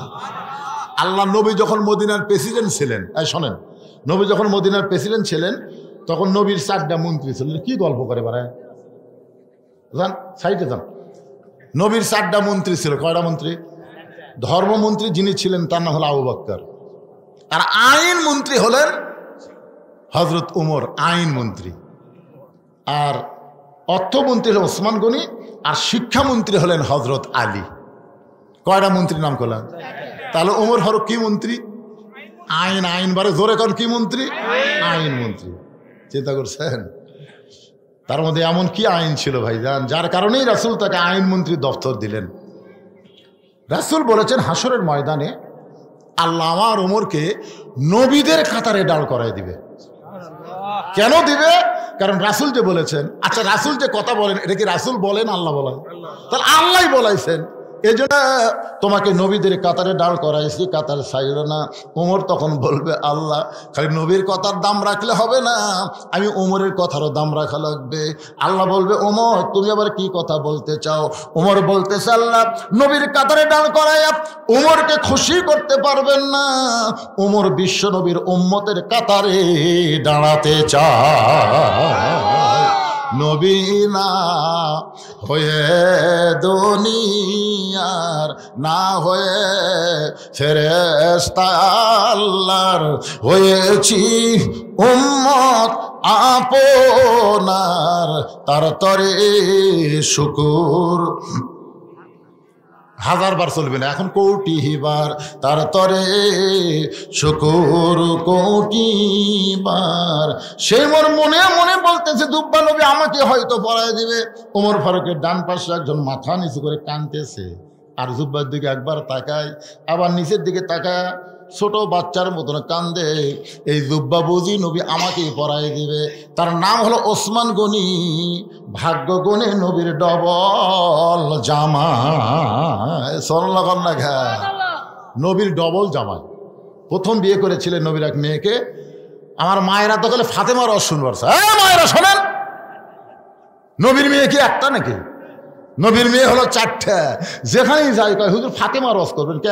আজকে রোকেয়া রস শোনো। রোকেয়া, রোকেয়া আছে, কুলসুমা আছে, জয়নাব আছে, ফাতেমা আছে। খালি ফাতেমা, খালি ফাতেমা। এই রোকেয়া ওসমান গনির সঙ্গে প্রথম বিয়ে হলো। এক সময় রোকেয়াকে নিয়ে আল্লাহ নবী ওসমানকে বললেন হিজরত করে আবিসিনিয়ায়। নবীর মেয়েদের মধ্যে সবচাইতে রোগা এবং দুর্বল ছিল রোকেয়া। সেই রোকেয়াকে নিয়ে ওসমান গনি আবিসিনিয়ার দিকে পথ ধরলেন। আবিসিনিয়া পাওয়ার পরে রোকেয়া একটু অসুস্থ হয়ে গেলেন। রাসূলের কাছে খবর দেওয়া হলো আপনার মেয়ে রোকেয়া তো অসুস্থ অবস্থায়। রাসূল বললেন তাহলে আবিসিনিয়া থেকে তাকে মদিনায় হিজরত করো। ওসমান গনি নবীর মেয়ে রোকেয়াকে নিয়ে আবিসিনিয়া থেকে যখন মদিনার পথে রওনা দেয়, পথের মাঝখানে অসুস্থ বেশি হয়ে রোকেয়া দুনিয়া থেকে বিদায় নেয়। ওসমান গনি একা একা মদিনায় চলে গেলেন।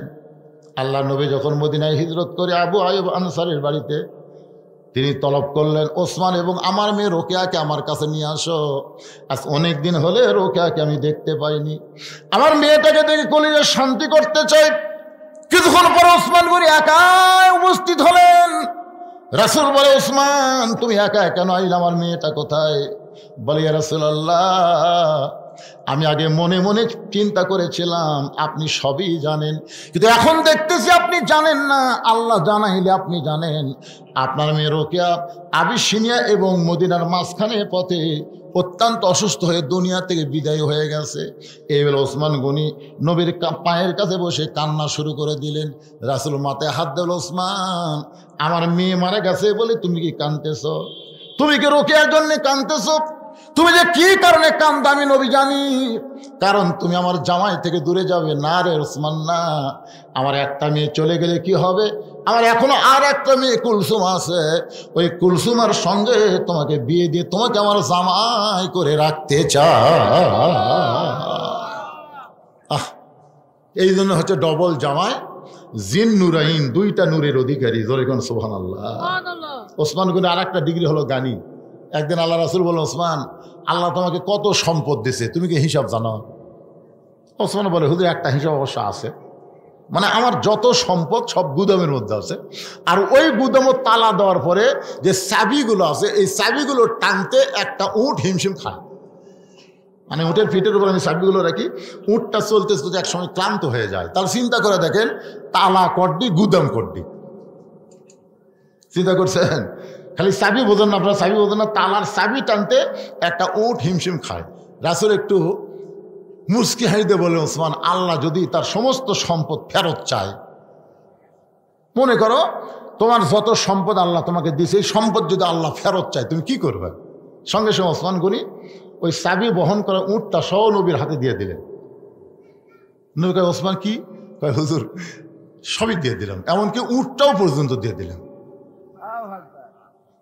নবী কয়, ওসমান কি কয়, কি কন? চাহিদা মাত্র আর বাহককে দিতে বাধ্য থাকিবে, সম্পদের মালিক তা আমি না, আল্লাহ আমার দিছে, আল্লাহ আমার চাষে। নবী কয়, ওসমান সব দিয়ে দিলে তোমার থাকলো কি? কয়, আমার এখনো দুটা জিনিস খালি কলজার মধ্যে জল জল করে জ্বলতিছে, এইদিকে আছে আল্লাহ, এইদিকে আছে নবী, আমার আর কি লাগবে? নবী আসমানের দিকে তাকালেন, আকাশের দিকে তাকালেন, আল্লাহ আল্লাহ, এই ওসমানকে আমি কি দিব আল্লাহ? আল্লাহ বলে, আপনার দেওয়া লাগবে না, আমার জ্ঞানী ডিগ্রি আমি ওসমানকে দিয়ে দিলাম। জোরে কোন সুবহানাল্লাহ। সে ওসমান গনি মনে মনে চিন্তা করতেছে, এই যুগটা বুঝি নবী আমাকেই পরায় দিবে। ওসমান গনি কিন্তু বিশ্বাস করে সম্পদের মালিক মানুষ না, সম্পদের মালিক হলো আল্লাহ। আমার সামনে যারা বসে আওয়াজ শুনতেছেন, আপনাকে বিশ্বাস কি? সবাই বলতেছে না কে? বলে আপনার পকেটের যে টাকা আছে, এই টাকার মালিক কে? এটার মালিক আল্লাহ। এটা কি বিশ্বাস করে বলতেছেন না মুখে মুখে? সমস্ত সম্পদের মালিক আল্লাহ। কারা কারা বিশ্বাস করে? দুই হাত তোলা, আল্লাহকে একটু দেখান তো দেখি। লিল্লাহি তাকবীর। হাত নামান। আমি সব দিবার বলতেছি না, এজ এ মুরব্বী, এজ এ বাবা, এখন উঠেন না, মানে এই সময় উঠলে হবে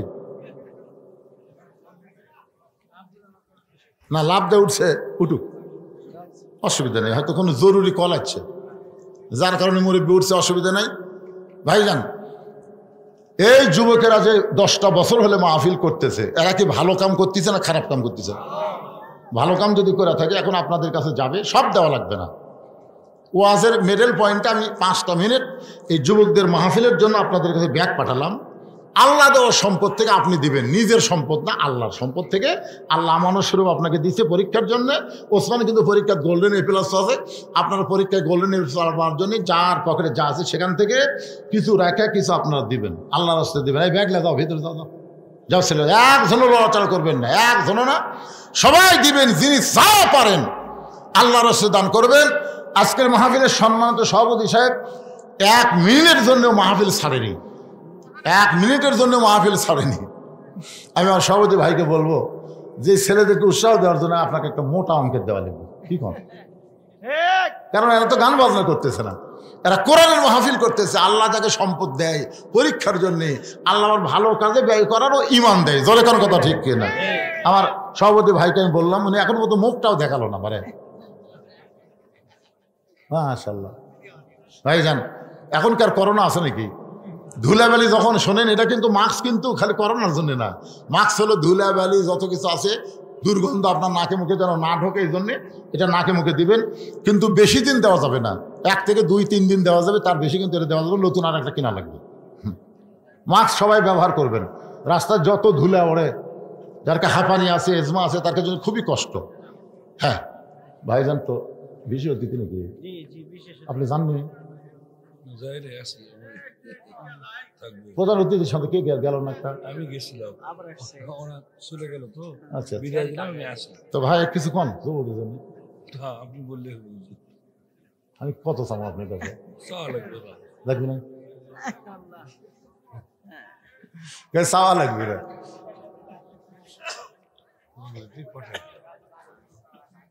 রে ব্যাগের মধ্যে টাকা দিচ্ছে না, খালি দৌড়াচ্ছে ব্যাগলে রে। হ্যাঁ, মেয়েদের মধ্যেও গেছে। আমার মায়েরাও দান করবেন। মায়েরা আমাদের কোনো ওয়াজই করেন, শুরু করছি মা, আপনাকে ওয়াজ শুরু করছি ইনশাল্লাহ, খুশি হয়ে দিয়ে দেন। আমার মায়েরা দান করবেন। ছেলেকেরা গান বাজনা না করে কোরআনের তাফসীর করতেছে। আজকে মেরাজের রজনীতে মা, বড় ফজিলতের রাত। এই রাতে আপনি দান করলে আল্লাহ খুশি হবেন। আপনারা সবাই দান করুন। একটা পবিত্র রাতে দান করা থেকে নিজকে বিরত রাখবেন না। যা পারেন 10, 20, 50, 100 টাকা, খবরদার আপনি না দিয়া ব্যাগকে ঘুরে দিয়েন না, শেষে আপনি নিজেই ঘুরে যাবেন, বুঝলেন? এই জন্য সবাই দেন, কিঞ্চিত হলেও দেন, কিন্তু বঞ্চিত করেন না। 5 মিনিট আদায়ের পরে আমি আবার আলোচনায় ফিরে আসবো ইনশাল্লাহ। দেন, সবাই দেন, সবাই দেন। কেন ছেলেরা কোথায় গেল রে? এই কাফিলার ছেলেরা কোন জায়গায়? ব্যাগগুলো কুটি যাবি? হ্যাঁ, ব্যাগগুলো সব স্টেজের উপর চলে আসবে ইনশাল্লাহ। 2 জন অতিথি পাচ্ছি, প্রধান অতিথি পাইনি। প্রধান অতিথি কিছু দিয়ে গেছে ভাই? চলে গেছে না দিয়া। আলহাজ নাজমুল হক সানির কোনো প্রতিনিধি নাই। ছেলেরা বড় আশা করে প্রধান অতিথি করছে, কয় না দিয়ে চলে গেছে। তাহলে হবে দিবে হয়তো, টানা গেলে হবে না ভাই রে, দেওয়া লাগবে রে। তাছাড়া আর আবার পাল্টা গেলে খুব বিপদ। এই আমাদের যুবকেরা, বৈষম্যকারী যুবকেরা কিন্তু এখন আবার মারামারি লাগতেছে। জোরে কোন কথা ঠিক কিনা? এরকে মাথা বেশি দিন ভালো থাকে না, ক্লিয়ার থাকে না। যুবক মানুষ না। এই দেখেন কয়েকদিন আগে জীবন দিল, 2000 ছাত্র জনতা জীবন দিয়ে ফ্যাসিস্ট মুক্ত বাংলাদেশ করলো। এখন আবার এরাই কামড়া কামড়ি করবার চাচ্ছে। জোরে কোন কথা? 10টা বছর হলে যারা তাফসীর মাহফিল করতেছে, আমরা চাই না তার আবার ঘুরে গান বাজনার দিকে যাক। আমরা কি চাই? জোরে কোন আমরা কি চাই? গান বাজনা করলে টাকার অভাব নাই, কিন্তু কোরআনের মাহফিল করতে গেলেই অনেকে এখানে সাহায্য করতে, দান করতে সংকোচ করে। সংকোচ কি ভাই রে? আপনি এখানে যারা দিবেন, এটা আপনার জান্নাতের জন্য আল্লাহ কবুল করবে। এখানে এমন কোন আল্লাহর বান্দা নাই যে হুজুর এই যুবকদের গান বাজনা থেকে বাদ দিয়ে আল্লাহর কোরআনের পক্ষে থাকার কারণে আমি 500 টাকা দান করলাম। এরকম একটা যুবকের, একটা মানুষও নাই যে 500 টাকা আমি আল্লাহর রাস্তায় দান করলাম।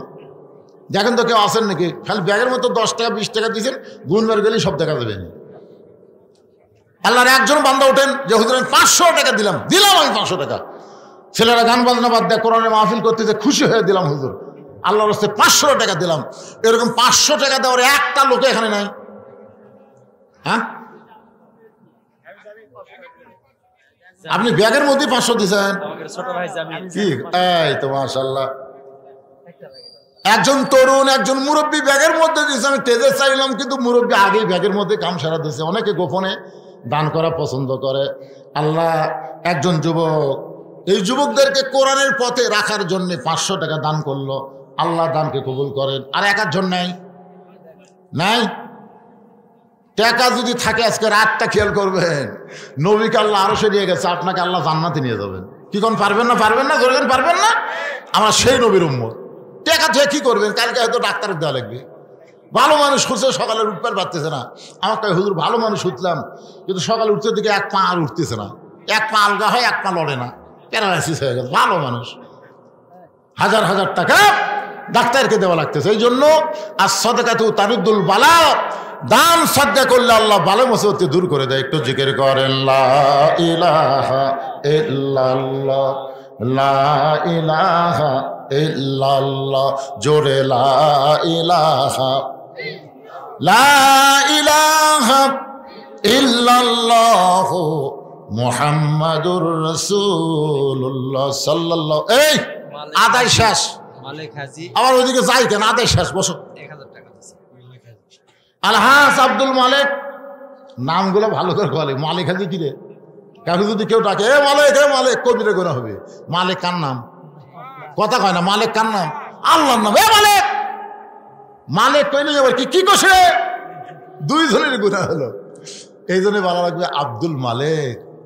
ভাইজান সেবতী নাম থুলে সব আছে, কিন্তু ডাকার মধ্যে একটু কম বেশি করলে পাপ হয়ে যাবে। আলহাজ আব্দুল মালিক যুবকদেরকে উৎসাহ দেওয়ার জন্য 1000 টাকা দান করেছে। আল্লাহ তার দানকে কবুল করেন। আল্লাহ বেশি বেশি দান করার তৌফিক দেন। দাতার মধ্যে তার নামটা লিখে নেন। ওসমান গনির সঙ্গে আল্লাহ তাকে জান্নাত দেন। জোরে কান আমিন।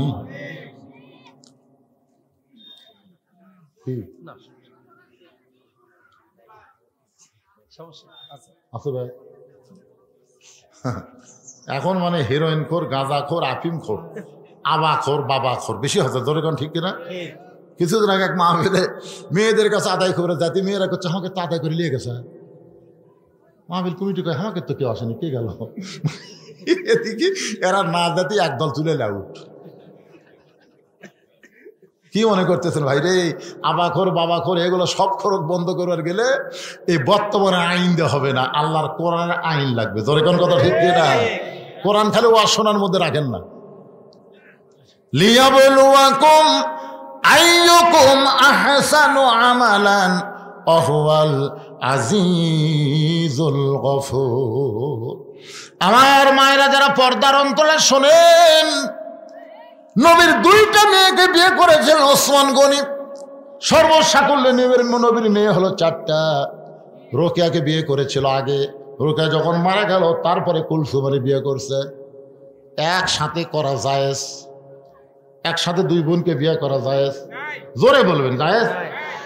আচ্ছা জায়েজ না, এটা আমরা সবাই স্বীকার করলাম নাই, আসলে জায়েজ নেই। কিন্তু এক বোনকে বিয়ে করছে, আর একটা যুবতী বোন, বইয়ের একটা যুবতী বোনকে নিয়ে দুলে ভাই ফিল্ডিং মারতেছে। ফিল্ডিং ডানা পার্কের মধ্যে, তারপর আরো কি পার্ক সব আছে এদিকে, বহু পার্ক, পার্কের মধ্যে ফিল্ডিং মারতেছে। এটা মারা জায়েজ? জায়েজ? এক তো গত বছর দেখেছি। স্বাস্থ্য ভালোই মাশাআল্লাহ। যদি অসুখ হয় আল্লাহ যেন ভালো করে দেয়। জোরে করে আমিন। আল্লাহ তোমাকে ভালো করে দেবে ইনশাআল্লাহ। আল্লাহ পারে না কি কোন পারে কি পারে না? ছেলেটার জন্য প্রাণ খুলে দোয়া করবেন। দেখেন সময় না, প্রাণ খুলে দোয়া করো। আল্লাহ, আরে আল্লাহ তুমি দেখছো বাপ মাকে দিয়েছো কলিজা জুড়ে, সে সন্তান অসুস্থ হয়ে থাক, বাপ মা চাই না। আল্লাহ আমরা এতগুলো মানুষ আজকে চাচ্ছি এই বাচ্চাটাকে যেন আগামী বছর আবার আমরা সুস্থ দেখতে পাই। জোরে করে আমিন। কি সুন্দর শুনতেছে, প্রত্যেকটা কথায় হুঁকারি ধরতেছে। আমার মায়েরা শোনেন, আপনাদের একটু ওয়াজ করব। দুই বোনকে একত্রে বিয়ে করা জায়েজ নাই। এক বোনকে বিয়ে করে আর একটা বোনকে মিয়া ফিল্ডিং মারাও জায়েজ নাই। যারা মেয়ের বাপ আছে, আমি কিন্তু মেয়ের বাপ হচ্ছি বলে কি মরছি নাকি? যারা মেয়ের বাপ আছেন তাদের আমি পায়ে হাত দিয়ে বলতেছি, একটা মেয়েকে যখন বিয়ে দিছেন আর একটা মেয়ে যদি যুবতী থাকে, খবরদার ওই জামাইয়ের আশেপাশে যাবার দিবেন না। মেয়েদের জন্য, পুরুষ মানুষের মধ্যে দুইটা কাল সাপ আছে মেয়েদের জন্য। এ মায়েরা শোনেন, ভালো করে শোনেন। মেয়েদের জন্য পুরুষের মধ্যে দুইটা কাল সাপ। কাল সাপ বোঝেন? একটা হলো দুলা ভাই আর একটা হলো দেওরা। তো মেয়েরাই কেন চিল্লাচিল্লি করতেছে নাকি?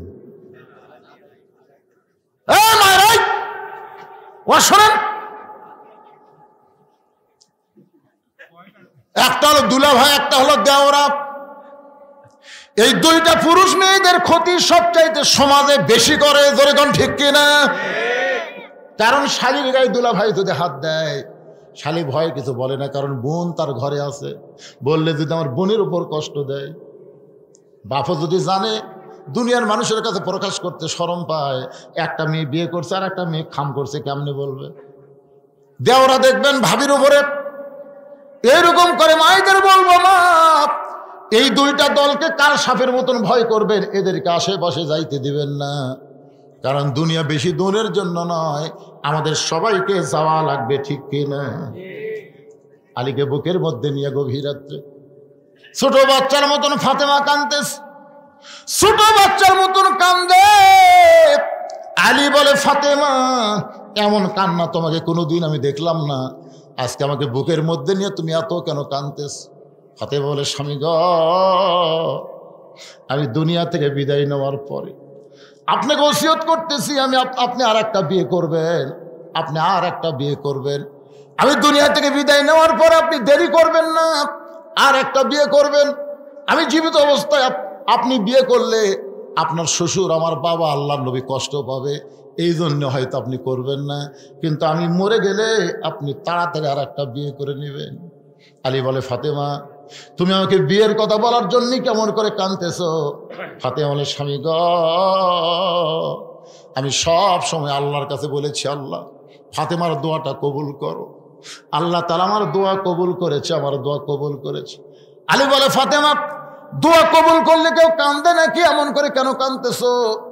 ফাতেমা বলে, স্বামী গো, দোয়াটা হলো আল্লাহ যেন পর্দার মধ্যে আমার মৃত্যু দেয়। আলী বলতে পাগলি নাকি, সারা জীবন তুমি পর্দা মেনে চললে, যে মেয়েটা সারা জীবন পর্দার মধ্যে ছিল সে তো পর্দার মধ্যেই মৃত্যুবরণ করবে। ও ফাতেমা, দোয়া কবুল করাতে আনন্দ করো, খুশি হও। ফাতেমা বলে, স্বামী গ, আপনি একটু ধৈর্য ধরে নিবেন, শুনবেন, আজকে গভীর রাত্রে ফাতেমার মৃত্যু হবে।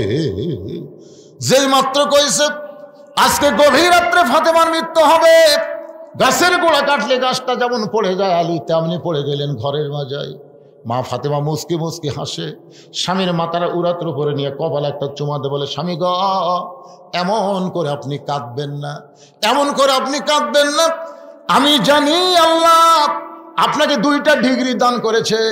একটা ডিগ্রির নাম হলো আনা মাদিনাতুল ইলমি ওয়া আলিউ বাবুহা, আর একটা ডিগ্রি হলো আসাদুল্লাহিল গালিব। জোরে কর না সুবহানাল্লাহ। ফাতেমা স্বামীর কপালে চুমা দিয়ে বলতেছেন, আল্লাহ আপনাকে 2টা ডিগ্রি দিয়েছে। কয়টা? একটা ডিগ্রি হলো আনা মাদিনাতুল ইলমি ওয়া আলিউ বাবুহা। রাসূল বলেছেন আমি হলাম ইলমের শহর, আলী হচ্ছে তার দরওয়াজা। আর আল্লাহ বলেছেন আলী হচ্ছে আল্লাহর সিংহ। আপনি হলেন একজন শক্তিশালী সুপুরুষ, একজন জ্ঞানী মানুষ। বউ মারা যাবে রাত্রেবেলা, শুনে কেন পড়ে গেলেন? আপনি কি জানেন না এ দুনিয়া থাকার জায়গা না? আপনি কি জানেন না এই দুনিয়া থাকার জায়গা নয়? এই দুনিয়াতে আসলে সবাইকে যাইতে হবে। আচ্ছা, আপনাদের এই বিশ্বাস আছে যে দুনিয়া থাকার জায়গা না, আসলে যাইতে হবে? এই বিশ্বাস যদি থাকে ভাইজান, তাহলে আমাদের সবাইকে মিলে এই কোরআন শুধু ওয়াজ শুনবো না, বাস্তব জীবনে আল্লাহর কোরআনকে আমরা গ্রহণ করব। রাজি আছেন?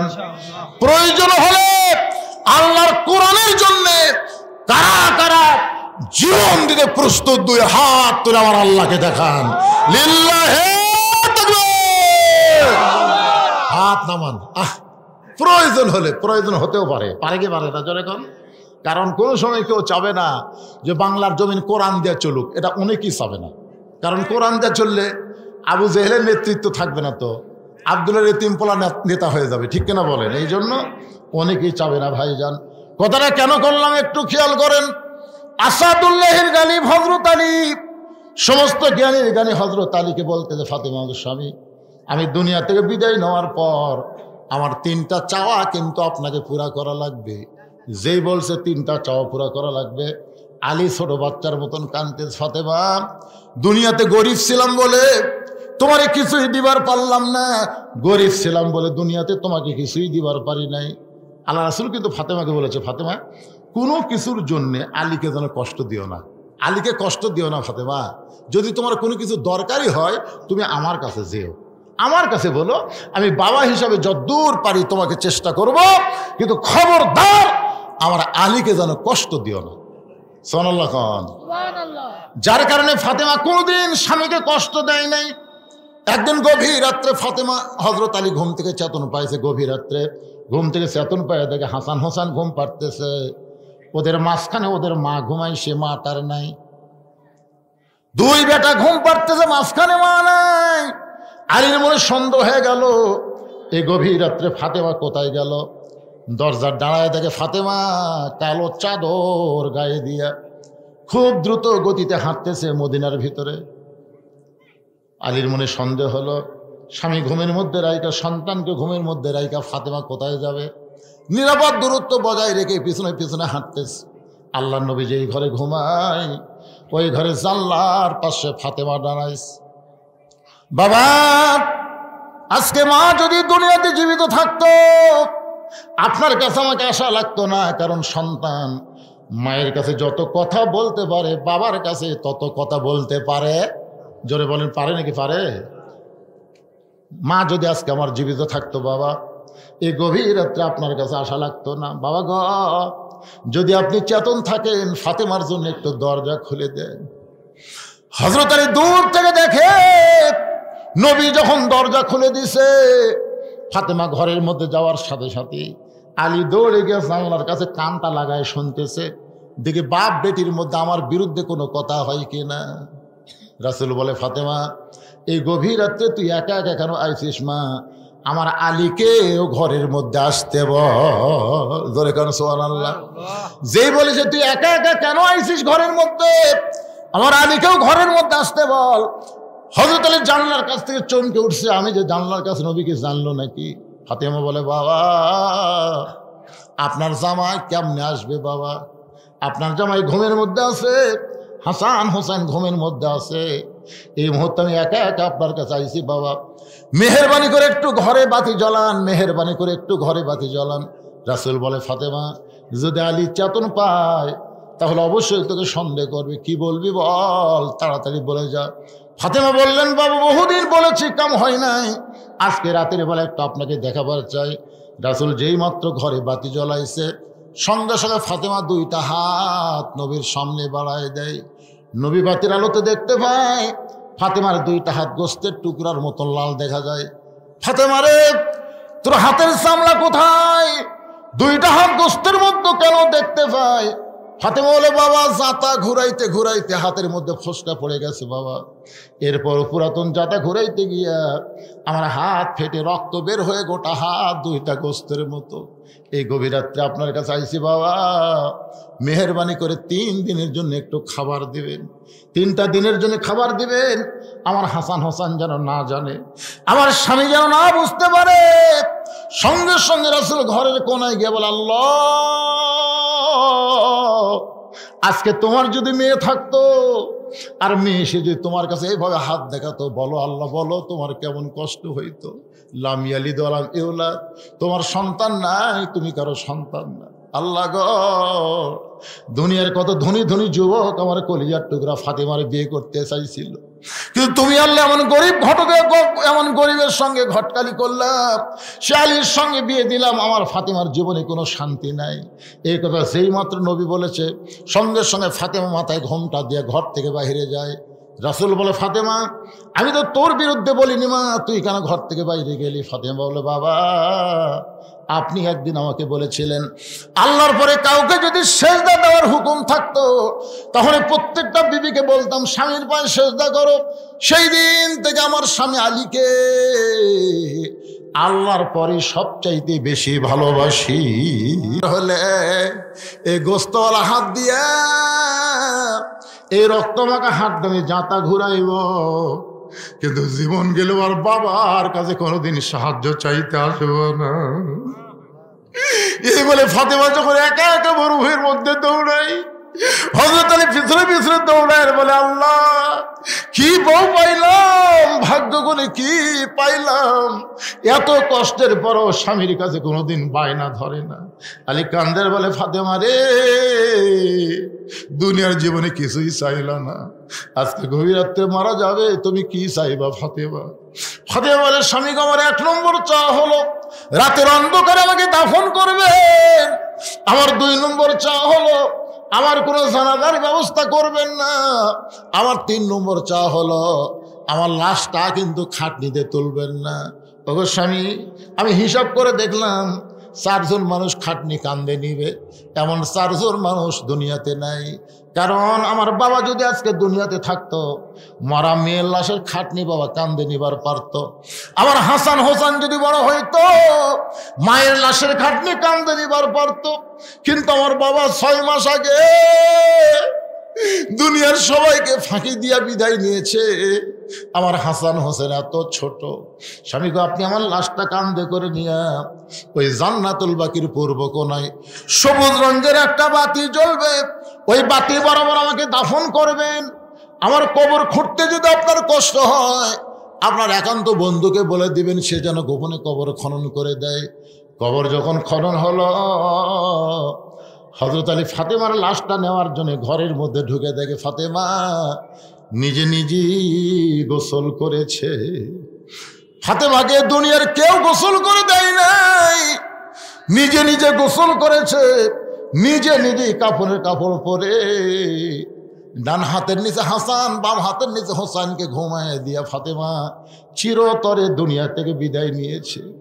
হযরত আলী মুখটা কাফন দিয়া ঢেকে কান্দে করে নিয়ে ওই জান্নাতুল বাকির পূর্ব কোণায় সবুজ রঙের একটা বাতি জ্বলতেছে, যেই বাতির কোনো তার নাই, যেই বাতির কোনো সুইচ নাই, বিনা তারে বিনা সুইচ আল্লাহ অটোমেটিক ভাবে জ্বলায় দিছে। ওই আলোর নিচে ফাতেমাকে দাফন করে যেই মাত্র দাফন কাজ শেষ হয়ে গেল, আলী বলতেছে আল্লাহ আমার ফাতেমাকে তুমি কবুল করে নাও। যেই মাত্র বাতি নিভে গেছে সঙ্গে সঙ্গে তাকায় দেখে সামনে কয়েকটা পুরাতন কবর, এখনই ফাতেমার কবর দেওয়া হলো, সেই নতুন কবর গেল কোন জায়গায়?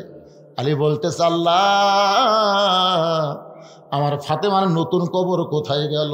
গোটা জান্নাতুল বাকি দৌড়ায়, ফাতেমার কবর, ফাতেমার কবর। কে যেন বলে আলী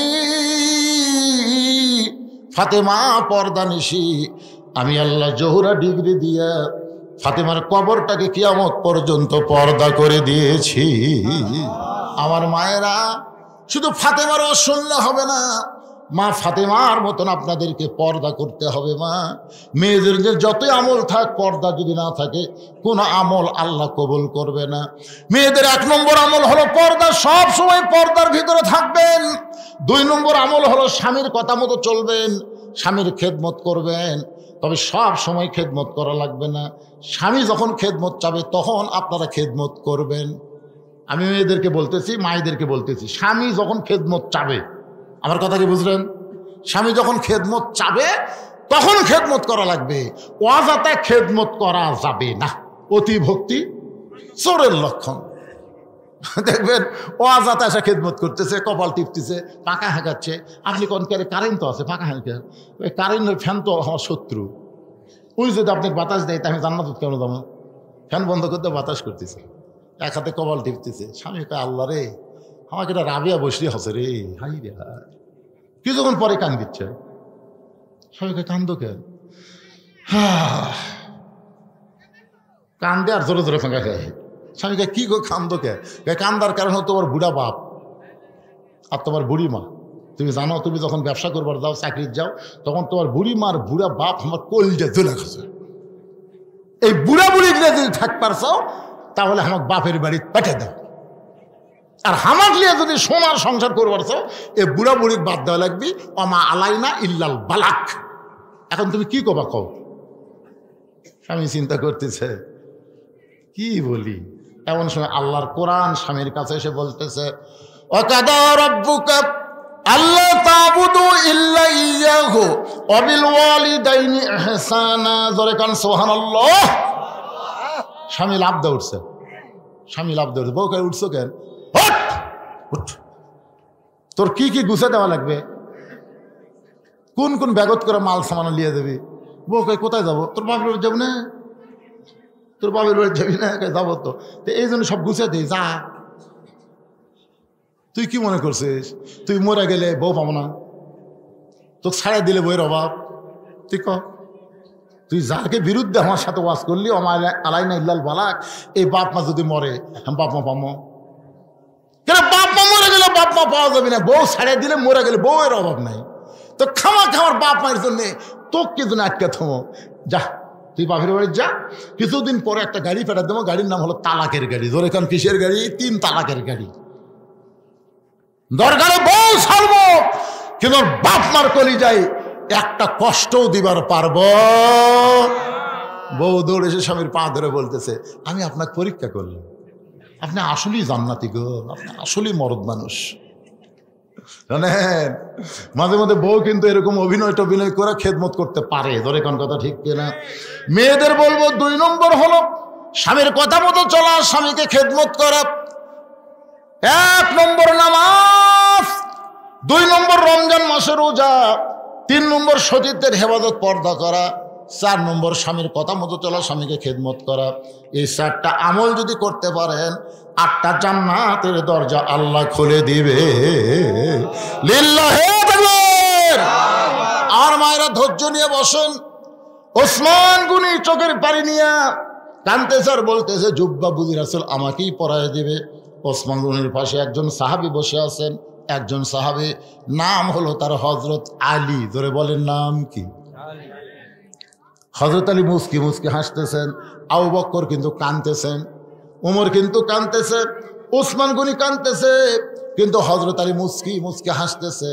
মুস্কি মুস্কি হাসার কারণ হলো আল্লাহ রাসূল বলেছেন আদম আলাইহিস সালাম থেকে কিয়ামত পর্যন্ত যত মানুষ দুনিয়াতে আসবে হযরত আলীর মতন এত বড় ডিগ্রি আল্লাহ কোনো নবীকেও পর্যন্ত দেয়নি।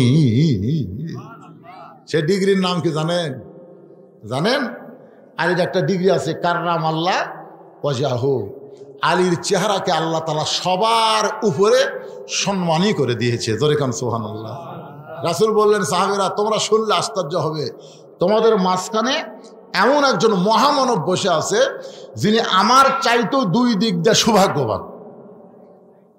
সাহাবীরা বলে না হুজুর, মহামানব তো আপনি একটাই, আপনি ছাড়াবার কি? রাসূল ভাই তোমরা স্বীকার না করলে আমি স্বীকার করি, দুই দিক দিয়ে সে আমার চাইতে সৌভাগ্যবান। শুনে নাও, বাবা আদম থেকে আমি নবী পর্যন্ত প্রত্যেকটা নবীর বিবিরা জান্নাতি। আমার খাদিজা জান্নাতি, আমার আয়েশা জান্নাতি, আমার সালমা জান্নাতি, আমার হাফসা জান্নাতি। এভাবে নবীর বইয়ের কথা বলতেছেন, সব বিবি আমার জান্নাতি। কিন্তু জান্নাতি নারীদের নেত্রী কোনো নবীর বিবি হবার পারল না। জান্নাতি নারীদের নেত্রী হবে সাইয়্যিদাতুন নিসা আহলুল জান্নাহ ফাতেমাতুজ জোহরা। আমার কলিজার টুকরা ফাতেমা জান্নাতি নারীদের নেত্রী। এই জান্নাতি নারীদের নেত্রী স্বামী যিনি, তিনি হলেন পৃথিবীর সৌভাগ্যবান স্বামী। ধরে কান্না সুবহানাল্লাহ। ওমর ফারুক বলে ইয়া রাসূলুল্লাহ, যোহর নামাজের প্রথম রাকাতে প্রথম সেজদায় 3 বার সুবহান রাব্বিয়াল আলা আমরা পড়ছি, আপনি সেজদা থেকে মাথা তুলছেন, কিন্তু প্রথম রাকাতে দ্বিতীয় সেজদার যায় 100 বার আমরা সুবহান রাব্বিয়াল আলা পড়ছি, কিন্তু আপনি সেজদা তোলেন না। দ্বিতীয় রাকাত ঠিক আছে, তৃতীয় রাকাত ঠিক আছে, চতুর্থ রাকাত ঠিক আছে, কিন্তু প্রথম রাকাতের এই দ্বিতীয় সেজদায় এত লম্বা হওয়ার কারণ কি? আল্লাহ রাসূল বলে সাহাবীরা তোমাদের সবার মনে কি হচ্ছিল? এক সাহাবী কয় হুজুর আমরা মনে করছে আপনি বোধহয় অসুস্থ হয়ে আছেন। তখন আমরা কি উঠে যে আপনার কি করি, কিন্তু সাহস পাচ্ছিলাম না। তোমরা কি মাথা তুলে কেউ টেরা টেরা করে দেখছেন? না হুজুর, সে সাহস আমরা পাইনি। একতে দায়িত্ব বিহাদ আল ইমাম বলে আমরা নিয়ত করছি, ইমাম যা করবে আমরাও তাই। আল্লাহ রাসূল বললেন তাহলে শোনো, তোমরা যখন সেজদার মধ্যে সবাই ছিলে ওই সময় আমার দুইজন পবিত্র তোমাকে সেজদার সামনে দিয়ে কুটকুট করে আইসা আমার পিঠের উপর দুইজনে বসে গেছে, দুই পবিত্র বসে আছে। এখন আমি নামাজরত অবস্থায় পিঠ থেকে ওদের নামাবার চাচ্ছি, কিন্তু নামাজের মালিক আমাকে বলতেছে ইয়া রাসূলুল্লাহ, এই দুইজন পবিত্র যতক্ষণ আপনার পিঠে বসে থাকবে আপনি খবরদার সেজদা থেকে মাথা তুলবেন না। আপনি এদেরকে যেমন ভালোবাসেন আমি আল্লাহ তেমন ভালোবাসি। ওমর ফারুক বললেন রাসূলুল্লাহ, হাসান হোসেনকে আপনি পবিত্র বলতেছেন। আল্লাহ নবী বললেন শোনো, জন্মের পর থেকে হাসান হোসেনকে আমি দেখেছি, এদের দুই ভাইকে এক মুহূর্তের জন্য আমি অপবিত্র হতে দেখিনি। সুবহানাল্লাহ খান না খান, সুবহানাল্লাহ খান। এখন হয়তো বলবেন হুজুর হাসান হোসেন কি পেশাব পায়খানা করে নাই? করছে। পেশাব পায়খানার মধ্যে যতক্ষণ ছিল তারপরে ওরা দুই ভাই আবার পবিত্র হয়ে গেছে জন্মের পর থেকে। মা খাদিজা বলতেছেন হাসান হোসেন মা যখন আমার পেটের মধ্যে ছিল, হাসান হোসেনের মায়ের নাম কি? ফাতেমা। খাদিজা বলতেছে যখন আমার পেটে রোকেয়া ছিল, আমার পেটটার ওজন হয়ে গেল, পেটটাও বড় হলো, আমার পেটে ব্যথাও হলো। রোকেয়া যখন দুনিয়াতে ভূমিষ্ঠ হলো, আমার পেটে হাফসা আসলো। আমার পেটে যখন এই যে কুলসুম আসলো, কুলসুম আসার পরে পেটটা বড় হলো, পেটের মধ্যে ওজন হলো, পেটের ব্যথা হলো। এমনভাবে নবীর 3টা মেয়ের কথা বলে খাদিজা বলতেছে ফাতেমা যখন আমার পেটে আসলো, আমার পেটের মধ্যে কোনো ব্যথা নাই, পেটটার মধ্যে কোনো ওজন নাই। নির্দিষ্ট সময় ফাতেমা যখন দুনিয়াতে ভূমিষ্ঠ হলো, আমি খাদিজা তাকায় দেখি আমার কোনো প্রসব বেদনা ছাড়াই আমার মেয়েটা তার ইজ্জতের উপরে 2টা হাত দিয়া এই দুনিয়াতে জন্ম নিল। আমি মা হইয়া পর্যন্ত ফাতেমার ইজ্জতটা দুই চোখে দেখতে পারিনি। সেই ফাতেমার গর্ভ থেকে দুইটা সন্তান। রাসূল বলেন, সাহাবীরা নবীর বেটা নবী হওয়ার পরে কিন্তু জান্নাতি যুবকদের সর্দার নবীর সন্তান হবে না, জান্নাতি যুবকদের সর্দার হবে আমার কলিজার টুকরা হাসান আর হোসাইন। এ হাসান হোসেনের বাবা যিনি, তিনি হলেন পৃথিবীর সৌভাগ্যবান বাবা। সাহাবীদের নিয়ে রাসূল খাওয়া দাওয়া করতেছেন, হঠাৎ খুরমা খেজুর শুকনা খাবার, সব সাহাবী বসে গেছেন। ডান পাশে আলী বসাইছেন, বাম পাশে ওসমানকে বসাইছেন, আর ওসমানের পাশে বসেছে হযরত উমর, আর আলীর পাশে বসেছে হযরত আবু বকর। আবু বকর আর উমর হচ্ছে রাসূলের শ্বশুর, সুবহানাল্লাহ বলেন, আর আলী আর ওসমান হলে রাসূলের জামাই। খুরমা খেজুরের একটা খাওয়া দাওয়া হচ্ছে, খুব আনন্দ নিয়ে। নবী আমার খুরমা খেজুর খাচ্ছেন আর আলীর সামনে চট করে বিছি রাখতেছেন। আলী খুরমা খেজুর খায়, নিজের সামনে বিছি রাখে। এক সময় খুরমা খেজুর খুব খাওয়া হলো। রাসূল বললেন, তোমরা সবাই একটু দৃষ্টি করে তাকায় দেখো, আমার আলী জামাইয়ের খুব ক্ষুধা রে, একলা কতগুলো খেজুর খাচ্ছে, সামনে বিছির ঠিক। হযরত আলী দাঁড়িয়ে বললেন, আসলেই তাই, আমার শ্বশুর বাবা, আল্লাহ নবী যখন বলেছেন আমার ক্ষুধা বেশি, আমি আসলেই বেশি খাইছি, বেশি না খেলে বিচির ঠিক মুখের সামনে হয়। কিন্তু তোমরাই বলো বাবা জিরা, নবীর সাহাবীরা, তোমরাই বলো তো ক্ষুধা বেশি কার, যাই বিচি বার করা খায় না বিচি সহ খায়? কারণ বিচি সহ খাওয়া মানে কি এত খিদে যে বিচিটা বার করার টাইম পায় না। আল্লাহ নবীর সামনে তাকায় দেখো, একটাও বিচি নেই, তাহলে খিদা কার বেশি? সঙ্গে সঙ্গে নবী দাঁড়ালেন, আলীকে বলেন, আয় আয় আয় আমার কাছে আয়।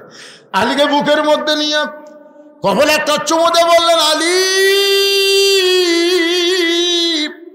এই জুব্বাটা আমি তোর জন্যই রাখছি রে, এই জুব্বাটা তোরে পরায় দিয়ে ঘোষণা করলাম, আনা মাদিনাতুল ইলমে ওয়ালিও বাবুহা। লাইলাতুল মিরাজে শুধুমাত্র নামাজ না, নামাজ ছাড়াও আল্লাহ গোপনে রাসূলকে এমন কিছু দিয়েছেন যেখানে আল্লাহ জিবরাইলকেও রাখতে পছন্দ করেনি। আল্লাহ নবী দুইজনা প্রেম করেছেন গোপনা, মাঝখানে তো অন্য কারো জায়গা ছিল না। জায়গা যদি থাকিত আল্লাহর আরশে নিত, দরজার বাইরে আল্লাহ ব্রেক করাতো না। সবাই বলেন, আল্লাহ নবী দুইজনা প্রেম করেছেন গোপনা, মাঝখানে তো অন্য কারো জায়গা ছিল না। কেউ কেউ তাফসীর কারক লিখেছেন, এসে তাকে পানি গড়তেছে, শিকল লড়তেছে। আবার কেউ কেউ বলেছেন এই মেরাজের রাতে রাসূল যতক্ষণ আল্লাহর কাছে ছিলেন, দুনিয়ার 27 বছর সময় অতিবাহিত হয়ে গেছে। বাজান, এই মেরাজকে নিয়ে বহু নাস্তিক বহু কথা বলেছে, বহু নাস্তিক বহু কথা বলেছে। একটা নাস্তিক বলেছিল, এইটা কেমনে সম্ভব হলো? আজ থেকে পানি গড়তেছে, শিকল লড়তেছে, এটা বিশ্বাস করা যায় না। এর মধ্যে 27 বছর কেমনে পাড়ি দিল? এই কথা বলে বউকে মাছ করতে বলে নাস্তিক গোসল করতে গেছে। গোসল করবার যা ডুব দেওয়া নবীর মধ্যে আর পুরুষ নাই, নারী হয়ে গেছে। ওকে এক নাবিক নিয়ে যা বিয়ে করছে, বিয়ে করে বাচ্চা কাচ্চা হয়েছে। বাচ্চা কাচ্চা বড় হয়ে গেলে আবার নদীতে গোসল করবার আইছে। গোসল করে আবার কোথা দিয়ে লাভ দুটো দেখে সে আর নারী নাই, সে পুরুষ হয়ে গেছে। সে আবার কাপড় চোপড় নিয়ে বাড়িতে এসে দেখে বউ তখন মাছ কুটতিছে। বউকে কই, খারে কি কই কি এইদিকে বিয়া হলো, সোল পড়লো, গাঁজা ঘুরি গল্প মারো। আল্লাহ পারে ইচ্ছা করলে সব কিছু, তোর কোন কথা ঠিক কে না? আল্লাহ সব কিছু দুনিয়াতে দিলেন। যাকাত দিলেন দুনিয়াতে, রোজা দিলেন দুনিয়াতে, হজ দিলেন দুনিয়াতে। নামাজটা আল্লাহ নবীকে দুনিয়াতে না দিয়ে কেন আল্লাহর আরশে নিয়ে গেলেন? অবশ্যই এর মধ্যে কিছু আছে, যেরকম আছে না নাই? নামাজ দিয়ে রাসূল বলেন, আল্লাহ আপনার সঙ্গে আমার মিরাজ হলো, কিন্তু আমার উম্মতের মিরাজের খবর কি? আল্লাহ বলে, নবীকে আপনি বলে দিবেন, আসসালাতু মিরাজুল মুমিনিন। প্রত্যেকটা নামাজ আপনার উম্মতের জন্য আল্লাহর সঙ্গে মিরাজ হয়ে যাবে। এই জন্য রাসূল বুখারী শরীফের প্রথম হাদিসটা আপনারা দেখবেন, আনতাবুদুল্লাহ কাআন্নাকা তারাহু ফাইন লাম তাকুন তারাহু ফাইন্নাহু ইয়ারাকা। কোন আল্লাহর বান্দা যখন সিজদা দিবে, আল্লাহ বলেছেন ওয়াসজুদ ওয়াক্তারিফ, সেজদা দেওয়া মাত্রই তুমি আল্লাহর এত নিকটে পৌঁছে যাবে। এক জগ পানির মধ্যে এক মুষ্টি চিনি দিয়ে 2টা ঘন্টন মারলে ওই পানির মধ্যে চিনি যেমন বিলীন হয়ে যায়, প্রত্যেকটা নামাজি বান্দা আল্লাহর মহব্বতে নিজের অস্তিত্ব তেমন বিলীন করে দেয়। তাই যুবকদের বলবো, বাবা যুবকেরা, তাহলে 10ম বছর তাফসীরুল কোরআন মাহফিল করলে হবে না, এবার ওয়াদা দাও 5 ওয়াক্ত নামাজ আদায় করা লাগবে। যেরকম কথা ঠিক কথা বলে। যদি নামাজ না পড়ে, এত মারাত্মক কথা কারোর ব্যাপারে নাই। রোজা না করলে কাফের হবি, হজ না করলে কাফের হবি, জাকাত না দিলে কাফের হবি, একটা হাদিসে নেই। কিন্তু নামাজ সম্পর্কে বলা হয়েছে লা সালাতা লা ঈমানা, যার নামাজ নাই তার ঈমানই নেই। বাইনাল আবদি ওয়াল কুফরি তারকুস সালাত, বান্দার কাফের মধ্যে পৃথক করার জিনিসটার নামই হলো নামাজ। যারা নামাজ পড়বে আল্লাহর বান্দা, যারা নামাজ পড়বে না তার ডাইরেক্ট কাফের। কি করবেন? এটা আমার কথা, কথা কয় না, আমার কথা না রাসূলের কথা। মান তারাকা সালাতু মুতাম্মিদান, মান তারাকা সালাতু মুতাম্মিদান ফাকাত কাফারা। এক ওয়াক্ত নামাজ যদি বাদ দেন তাহলে আল্লাহর সাথে কুফরি হলো। সোনার সানেরা যারা মাহফিল করলেন, কুটিরে সে বাবা সোনারা কুটিরে নামাজ হচ্ছে ঠিক মতো, মাশাআল্লাহ। তাহলে মাহফিল করা সার্থক হবে ইনশাআল্লাহ। আল্লাহ যুবকদের জন্য আমরা প্রাণ খুলে দোয়া করব। সবার জন্য দোয়া হবে, প্রবাসীর জন্য দোয়া হবে, সবার জন্য দোয়া হবে। যারা মাহফিলের সর্বাত্মক চেষ্টা করেছেন সকলের জন্য প্রাণ খুলে আমরা দোয়া করব। অনেক মানুষ দাঁড়িয়ে থেকে আর শুনেছেন, শোনেন, অসুবিধা নেই। তারপরে তো শুনলেন, আলহামদুলিল্লাহ। ইস্তেগফার পড়েন, একজন উঠবেন না, মোনাজাত করবো। আজকে রাতের মোনাজাত আল্লাহ কবুল করতে পারে, পারে কি পারে না ভাইজান? গুরুত্ব দিবেন রাতকে। হ্যাঁ, সবাই ইস্তেগফার, আস্তাগফিরুল্লাহ রব্বি মিন কুল্লি জামবি ওয়া তুবু ইলাইহি, আস্তাগফিরুল্লাহ রব্বি মিন কুল্লি জামবি ওয়া তুবু ইলাইহি, লা হাওলা ওয়ালা কুওয়াতা ইল্লা বিল্লাহিল আলিয়্যিল আযীম। সকলে হাত তুলে আল্লাহুম্মা আমিন। আল্লাহুম্মা আনতাস সালাম ওয়া মিনকাস সালাম, তাবারাকতা ইয়া যাল জালালি ওয়াল ইকরাম। মাবুদ, কঠিন শীতের ভিতরে আরামের বাড়ি, আরামের ঘুম, ল্যাপ তোষকের মহব্বত কলিজা থেকে বের করে দিয়া, আয় আল্লাহ তাআলা, এই জান্নাতের বাগানে বসে বসে আলোচনা শোনার শেষে গুনাহগারের সঙ্গে রহমতের দরজায় ফকির হয়ে দোকানে হাত তুলেছে। মেহেরবানি করে আজকের মাহফিল আমাদের সকলের হেদায়েতের জন্যে, নাজাতের জন্যে, জান্নাতের জন্যে কবুল করো। এই মাহফিলের শুরু থেকে শেষ পর্যন্ত যত আলোচনা হয়েছে আল্লাহ, এর মধ্যে যদি ত্রুটি হয়, ভুল হয়, মাফ করে দিও। এর যা হাদিয়া মঞ্জুর করো। সোনার মদিনায় নবী পাকের রওজা মুবারকে আল্লাহ কবুল করে দিও। তামাম আম্বিয়ায়ে কেরাম, আসহাবে কেরাম, তাবিঈন কেরাম, তাবিঈন কেরাম, তামাম পৃথিবীর মাটির নিচে যত মুমিন মুমিনা আছে আল্লাহ, সকলের আরওয়াহ পরে হাদিয়া কবুল করো। ও মাবুদ, আমরা যারা হাত তুলেছি, আমাদের জনম দুঃখনী মা যাদের কবরে চলে গেছে, আল্লাহ মেহেরবানি করে মায়ের কবরকে জান্নাতের টুকরা বানিয়ে দাও। বাবার বাড়িঘর সবই আছে, এতিম করে দিয়ে বা এতিম হয়ে যাদের কবরে গেল, আল্লাহ মেহেরবানি করে বাবার কবরকে জান্নাতের টুকরা বানিয়ে দাও। এখানে কি লিখছে বাবা?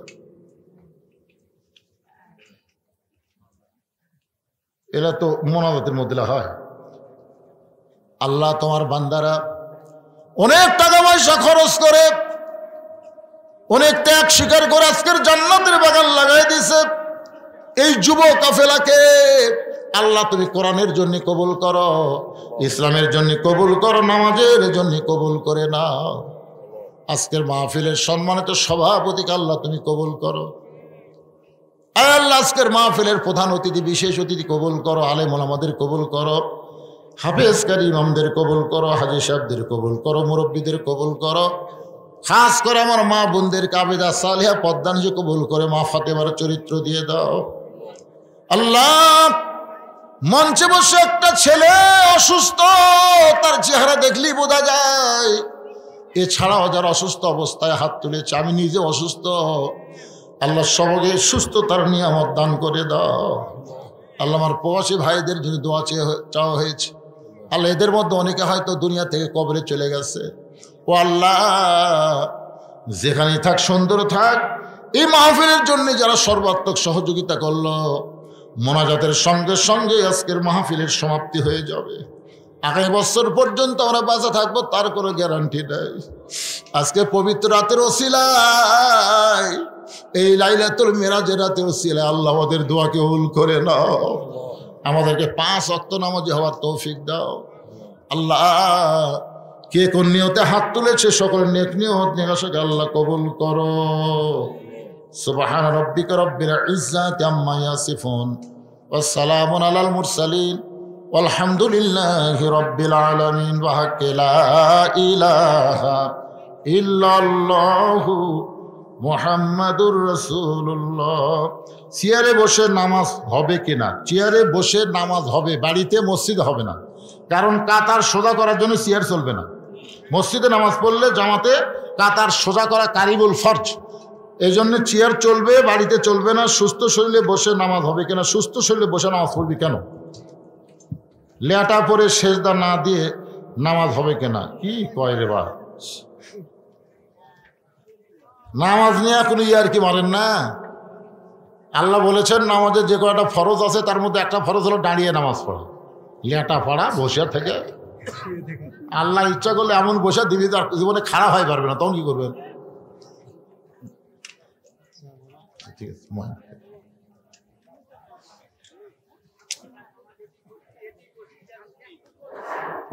আলহামদুলিল্লাহ। সম্মানিত সাথী জনতা, আল্লাহ পাকের লাখ লাখ শুকরিয়া আদায় করি।